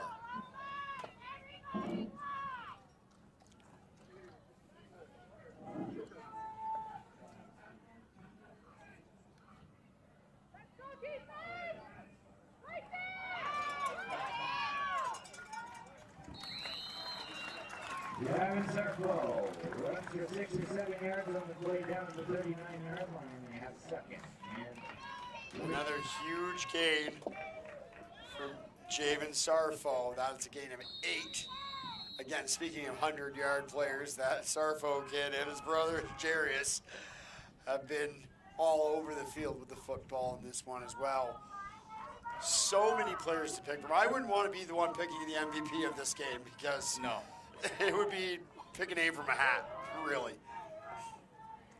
There's that draw that they like to run, and they get big yardage with it again. Jarius Sarfo brings another tackle, and he brings another tackle, and he's down inside the 20. What a run, what a play, what a big-time player Jarius Sarfo is. Sarfo, the analogy of Barry Sanders again, low center of gravity.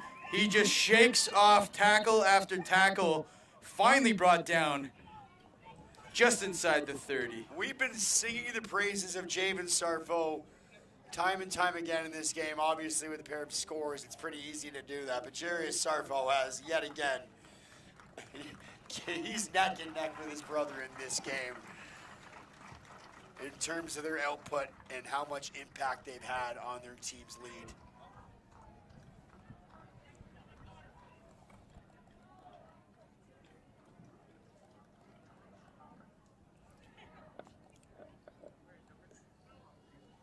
So we're very close to the fourth quarter. And, of course, the winner being crowned the U12 OSFL champion.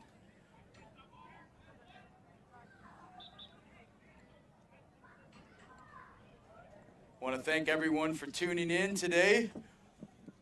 We're watching broadcasts of TYSN in partnership with 509 Sports. And Scott Fraser calling the game here, doing a great job. I'm chipping in a little bit, Jesse Card, and we're happy to bring you all the action here. It's been lots of fun so far, Jesse, and I mean, a pretty easy job when you have two teams playing the way they're playing on the field in front of us. As that does officially bring us to the conclusion of the third quarter. London with an 18-point lead, but don't go anywhere. We saw a 14-point lead evaporate in all 4 minutes back in the first quarter. Something tells me this one's far from over. We're going to take a quick break and be back with the fourth quarter. London, Durham, coming up momentarily.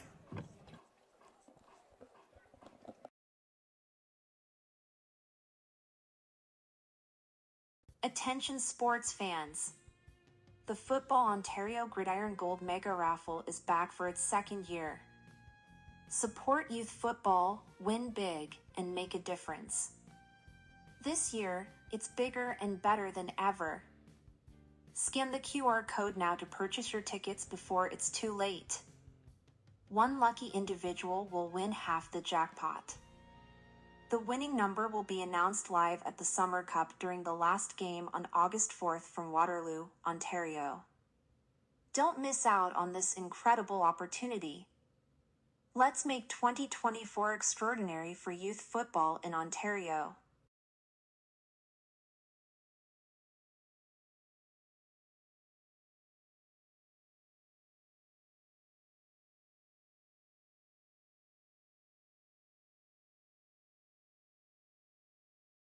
Area 51 Sports is here for you. All the top quality equipment you'll need to succeed on and off the field. All to make sure you're prepared for game day. Area 51 Sports, the sports industry's best. Junior Mustangs. Visit Area 51 Sports. 18-point lead, 2nd and 7. Knocking on the door, and there it is! Jarius Sarful tacks on 6 more. And the Mustangs pick up right where they left off to start this 4th quarter. It's now 46-22.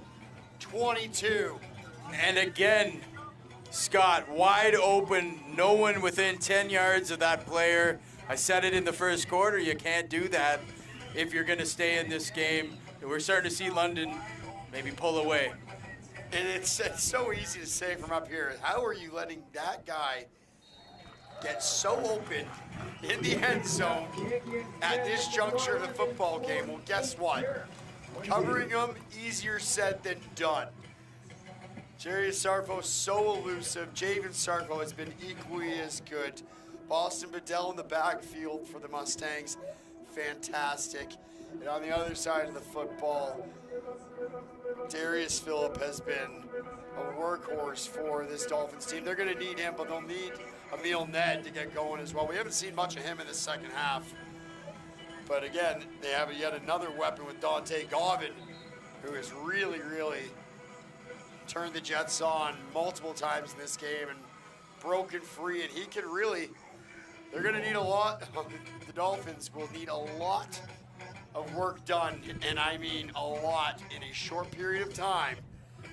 Down by 26 with 11:39 and ticking left in this 4th quarter. U12 AAA gold medal on the line here in the Summer Cup Championship.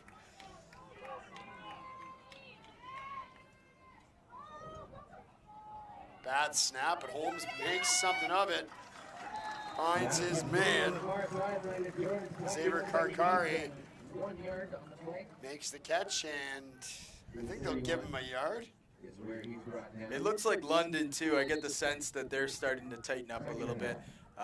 We've maybe seen the depths of the Dolphins playbook now. So now it's a matter of identifying those same plays and keying on them a little quicker.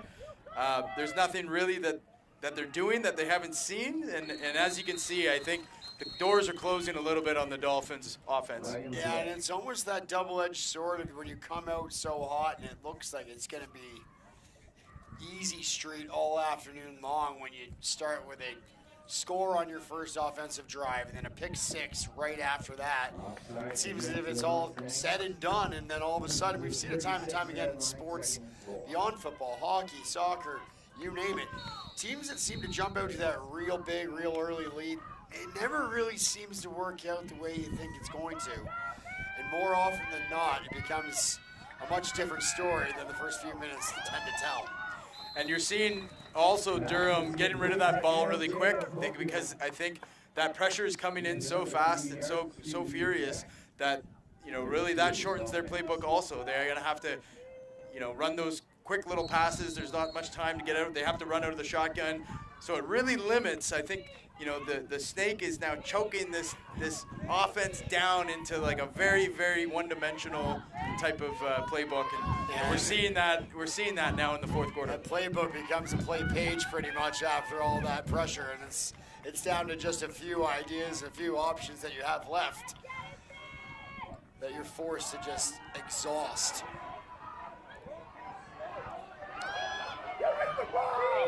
Holmes scrambling back and forth again, finds his man. And he has ton of space and a ton of field in front of him. Pass is caught, and it is going to turn into a touchdown. Dolphins don't say die yet. Well, and I give them credit because what they're trying to do is get those players time and space. You know, they don't have many options, but getting the football to their best player is the only option, and in that case, it pays off for them. So, you know, hats off to the coaching staff for trying to make something happen. Dante Goffin was the one who caught and ran and scored. But speaking of the playbook, I think they just crumbled it up and threw it out on that one as Holmes went sideline to sideline and ended up with a touchdown pass to Dante Goffin. Now all of a sudden Durham down by just 18,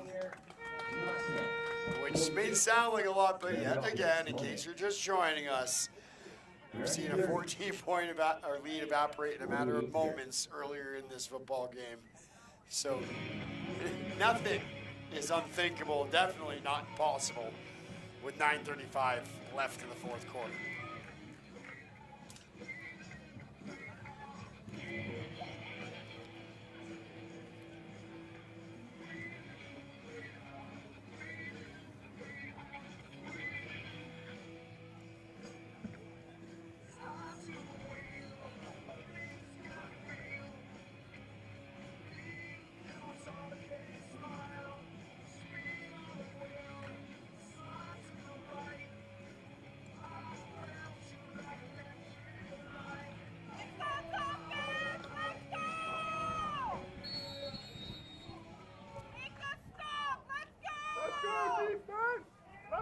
London takes possession back of the football at their own 30-yard line. 9.5 minutes to go on the clock.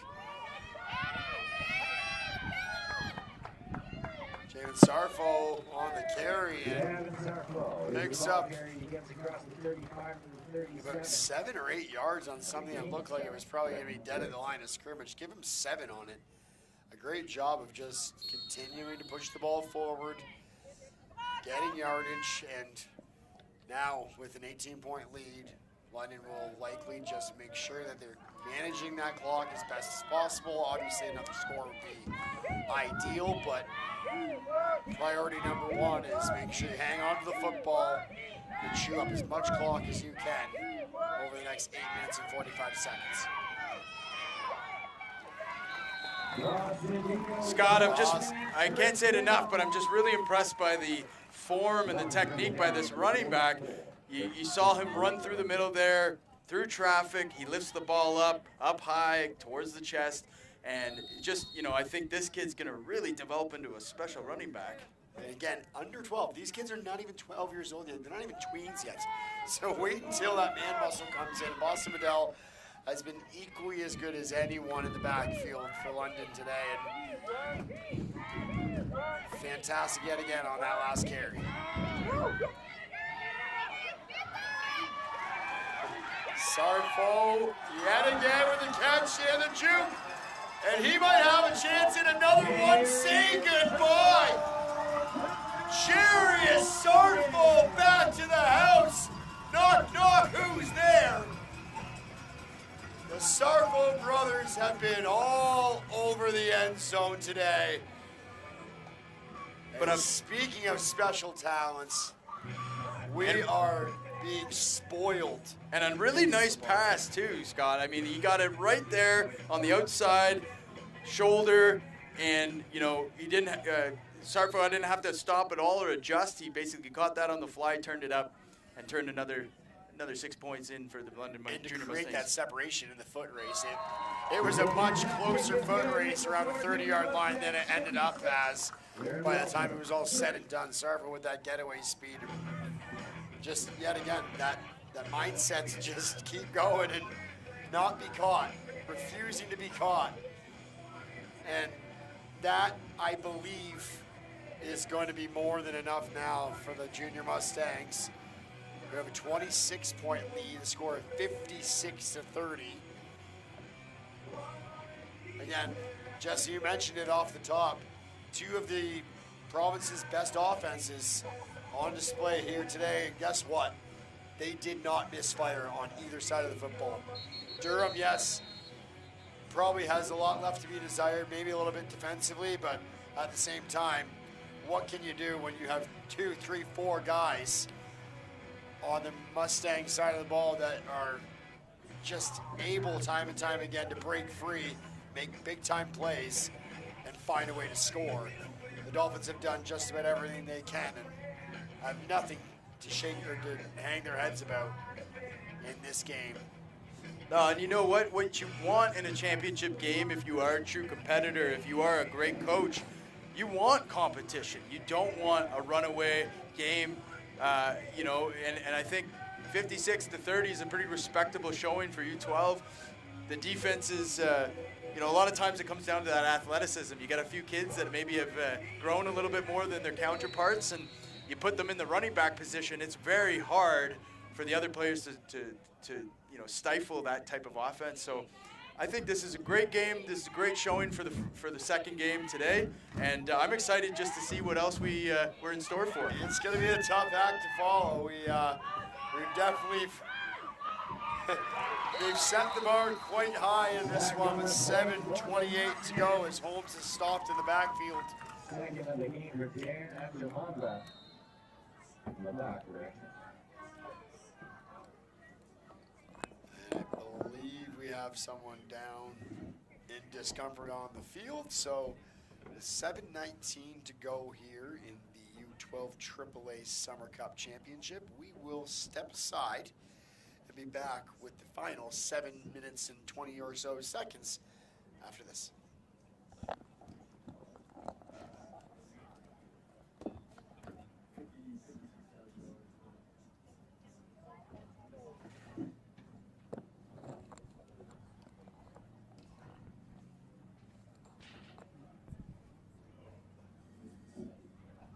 Oh, yeah. Raffle boxes. Yeah.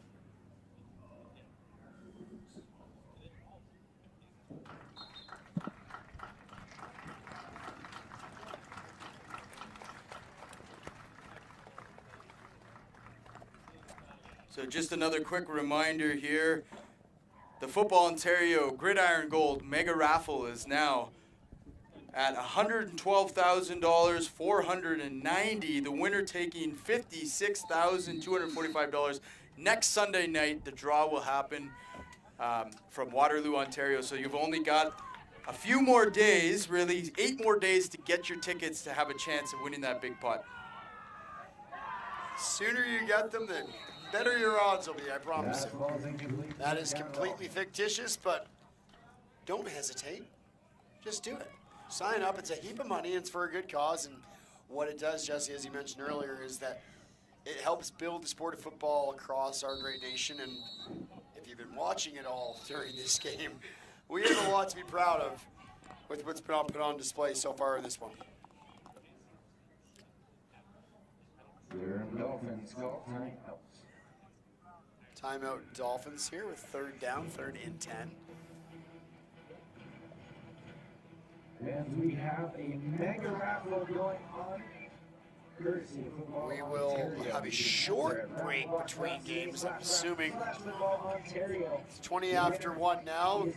Our next game is slated for 2 p.m. We'll have that one broadcast for you. Might have a bit of a delay based on the timing of this one, so stay tuned and keep an eye out on our channel. And we hope that you're buckled up and ready for a whole bunch more football. We're only halfway done after the conclusion of this game, so halfway done on day 1 actually. So lots more to watch and probably lots more to unfold here as this wild weekend is officially underway.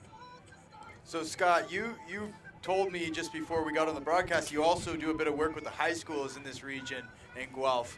Can you talk a little bit about what kind of special event that this community's been able to build on those Friday nights in this stadium? McDonald's D10 Friday Night Lights or something special, and with so many high schools in Guelph, as that one's aired out, caught. A great pass by Holmes, a great catch by Xavier Kari. Way down inside Mustangs territory. Brought down at the 46, first down, Dolphins. As I was alluding to, and as you were asking, D10 Friday Night Lights is something that's really special, and believe it or not, it has brought school spirit and that Friday night culture that you see in Texas or anywhere else in the States. That it's hard to believe, but this place does sell out time and time again on a Friday for D10 Friday Nights, which is brought to you by McDonald's of Guelph, which it wouldn't be possible without their support, so we do thank them as well. And it's always a ton of fun. It's a pair of games every Friday at 4 and 7, and sometimes into the wee hours of maybe not quite midnight, but way after my curfew when I was in high school.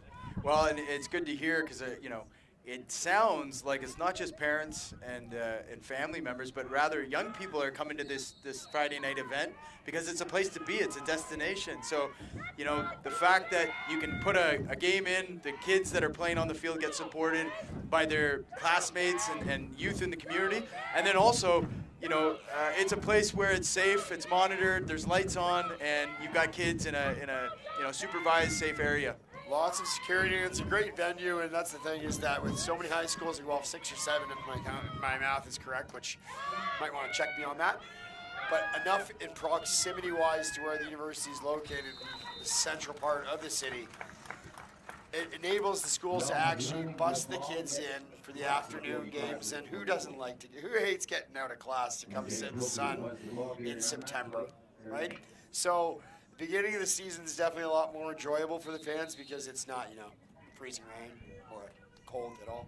But sometimes it's funny how our seasons change from September, October, then all of a sudden it seems February is November. But it's always a ton of fun, rain, shine, hail, sleet, or what have you.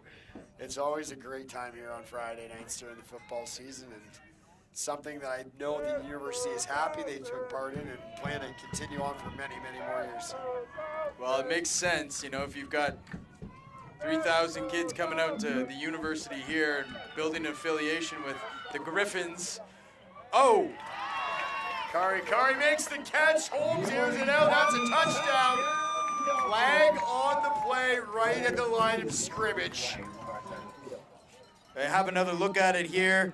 Just a 3-step drop. A big arc and perfect placement by the quarterback. That one will be coming back offside against the offense. Negates the Holmes to Kari catch and touchdown. A feel-good moment that won't go down on the stat sheet, but they'll get a chance to do it again just from 5 yards further out. 52-yard line is where they're pushed back to 3rd and 12.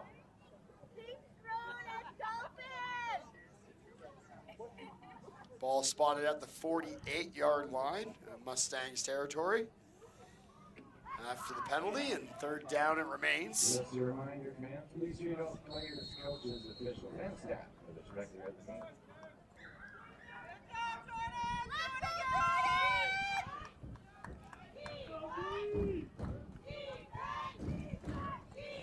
I think it's also really good to give some props to the officials for a great summer OSFL season. They've been out in the heat just like the players and coaches all summer, and just a great job calling this last championship game here from Guelph. I want to also just mention that officiating is another great way to contribute to the sports community here in Guelph and across the province. If you're a young person that loves the game, loves sports, you can earn some part-time income by being an official. So I would just encourage anyone interested in that avenue. It's a great place to contribute. We need lots of young refs. We're looking for young refs in the province, and you can head over to the OFOA.ca to sign up and become an Ontario Zebra. And it's a great place to get started, and who knows, you might just love it, as Darren Alcoba had the sack on that one. That drives the Dolphins back to midfield. And confusion on the field. Dolphins call timeout. Durham didn't like what they saw. They will call another timeout. 3:14 left to go here in the fourth quarter.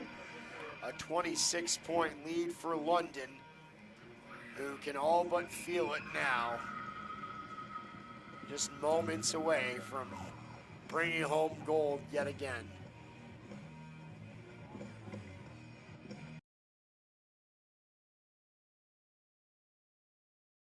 The top quality equipment you'll need to succeed on and off the field. All to make sure you're prepared for game day. Area 51 Sports, the sports industry's best kept secret. Visit area51sports.ca today.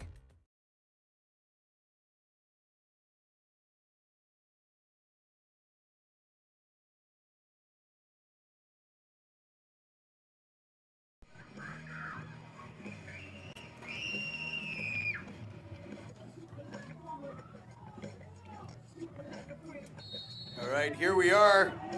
3 minutes left in the game.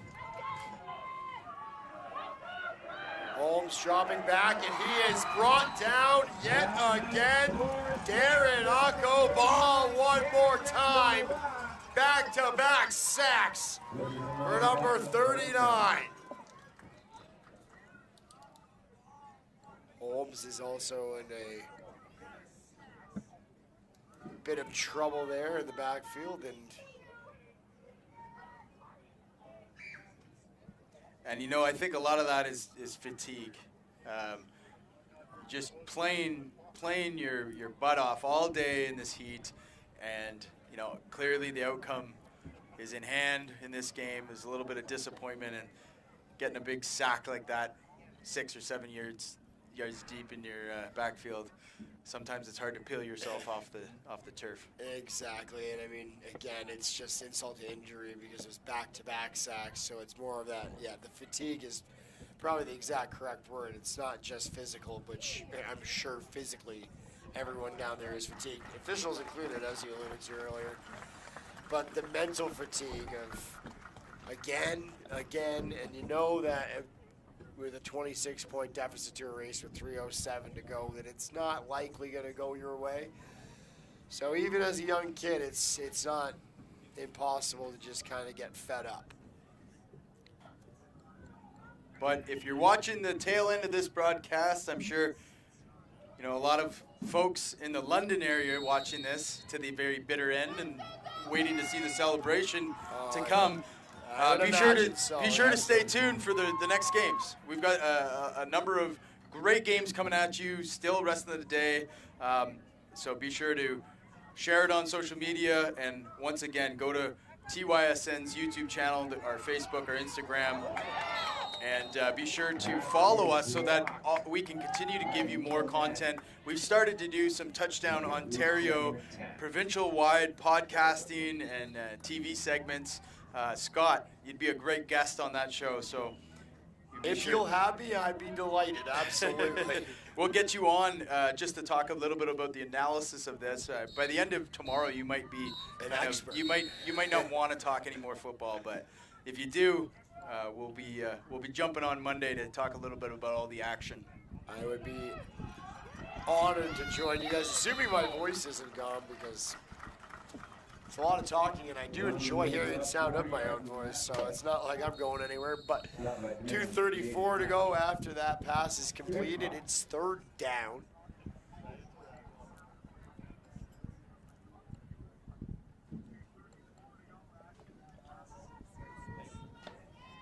.228 and ticking as the Mustangs will look just to kind of ride the wave here.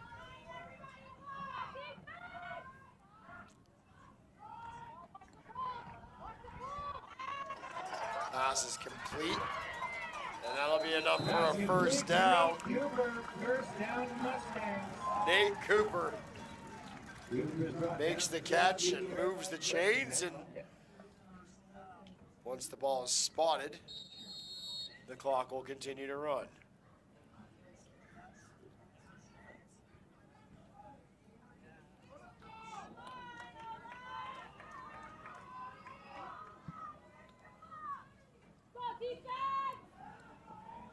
London threatening again. And That's continue the to right pour it one. on.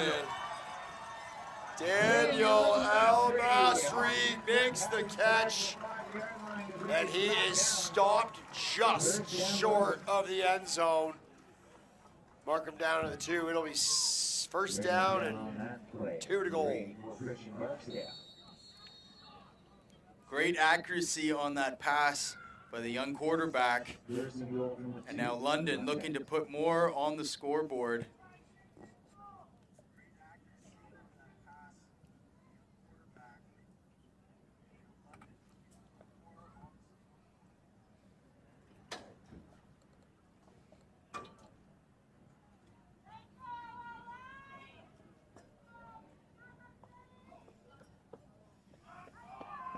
Mustangs now 75 seconds away from all their glory that they worked so hard for since day one, and El-Masri punches it in for good measure.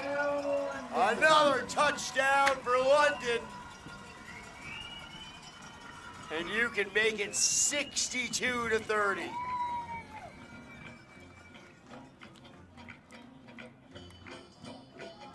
So you've got celebration and jubilation on the purple sideline.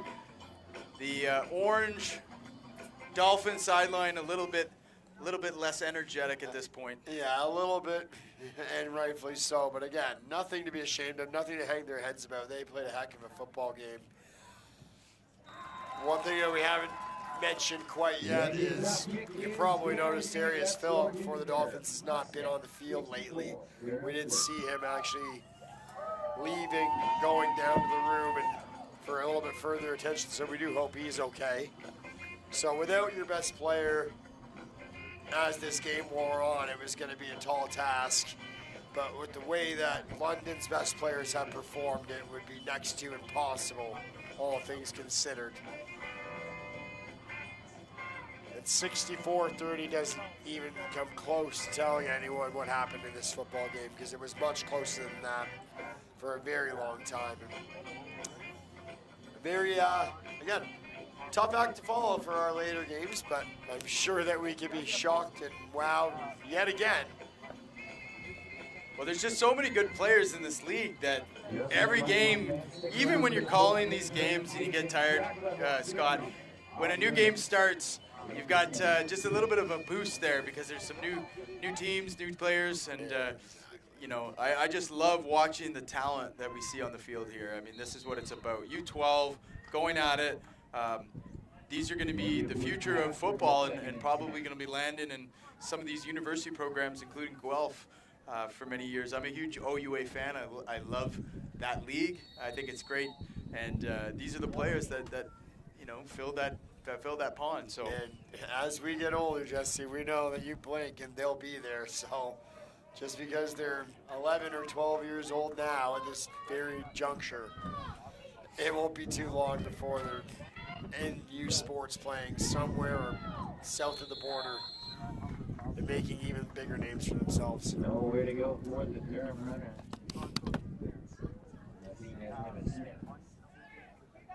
So stick around for the trophy celebration and the team pictures. We're going to take a short break at the final whistle, and then we'll be back for that. And then, of course, like we said, stick around on the TYSN YouTube channel all day. We're going to bring OSFL Summer Cup action to you from the comfort of your own home. Make sure you buy a raffle ticket. The latest count right now is 112,610. So the winner taking $56,000 home with them next weekend. 8 days left to purchase, and football clubs are the beneficiaries of that raffle. So they're going to be able to do some things with that extra cash to help build the sport, help build their programs. And the countdown is on. The London Junior Mustangs are officially your U12 AAA Summer Cup champions.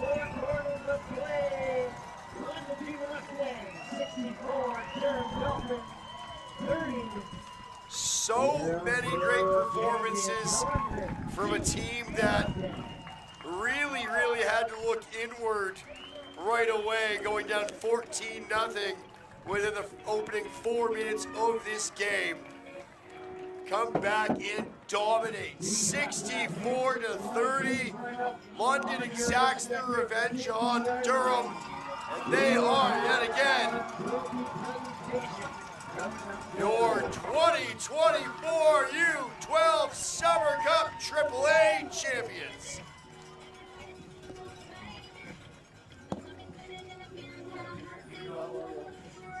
Thank you for tuning in to the live broadcast. On behalf of the team, we've had Scott Frazier calling the game, along with myself, Jesse Card, up in the booth, and our entire team at 519 Sports and TYSN. We thank you. We're going to take a short break, and we'll be back for the team pictures and championship trophy celebration.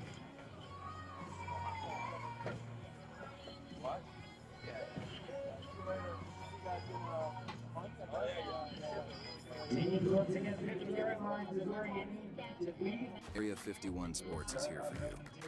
All the top quality equipment you'll need to succeed on and off the field. All to make sure you're prepared for game day. Area 51 Sports, the sports industry's best kept secret. Visit area51sports.ca today.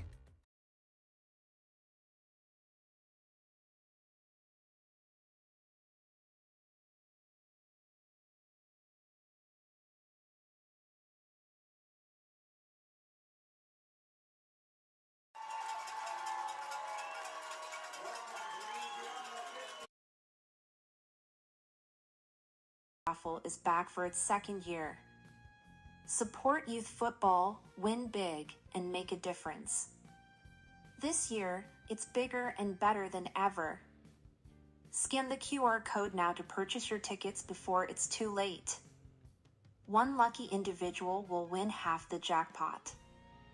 The winning number will be announced live at the Summer Cup during the last game on August 4th from Waterloo, Ontario. Don't miss out on this incredible opportunity. Let's make 2024 extraordinary for youth football in Ontario.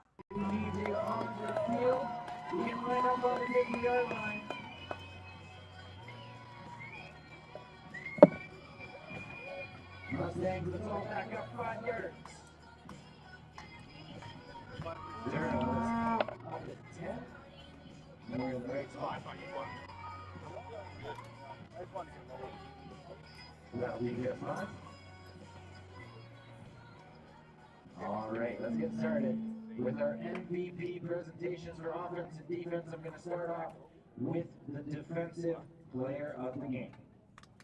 It is from the Durham Dolphins, the 19, Emil Ned. You got a trophy, Emil.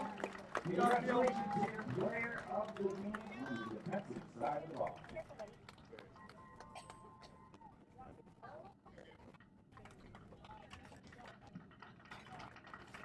We move to our offensive player of the game. What do you mean? He is from the London Junior Mustangs, the quarterback, number 5, Nick.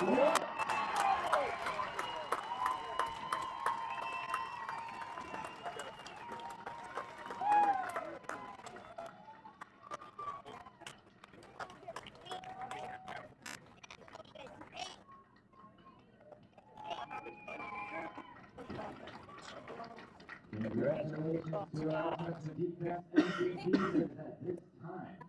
I call the London Junior Mustangs captains forward to commence our banner presentation. Junior Mustangs captains, we need you up front. Somebody needs to accept that trophy.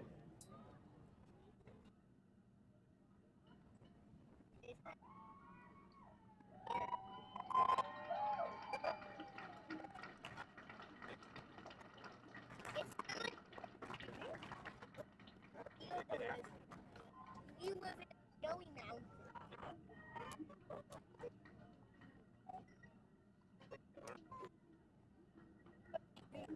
No, they don't. People even They all get have a fall league. It's like Ottawa. Make some noise for your U12 London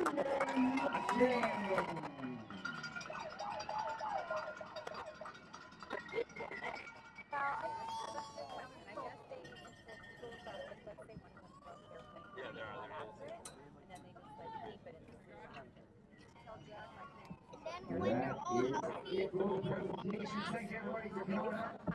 Congratulations one more time for Mustangs. Durham. Congratulations for making it past this season. No easy feat getting all the way to the championship.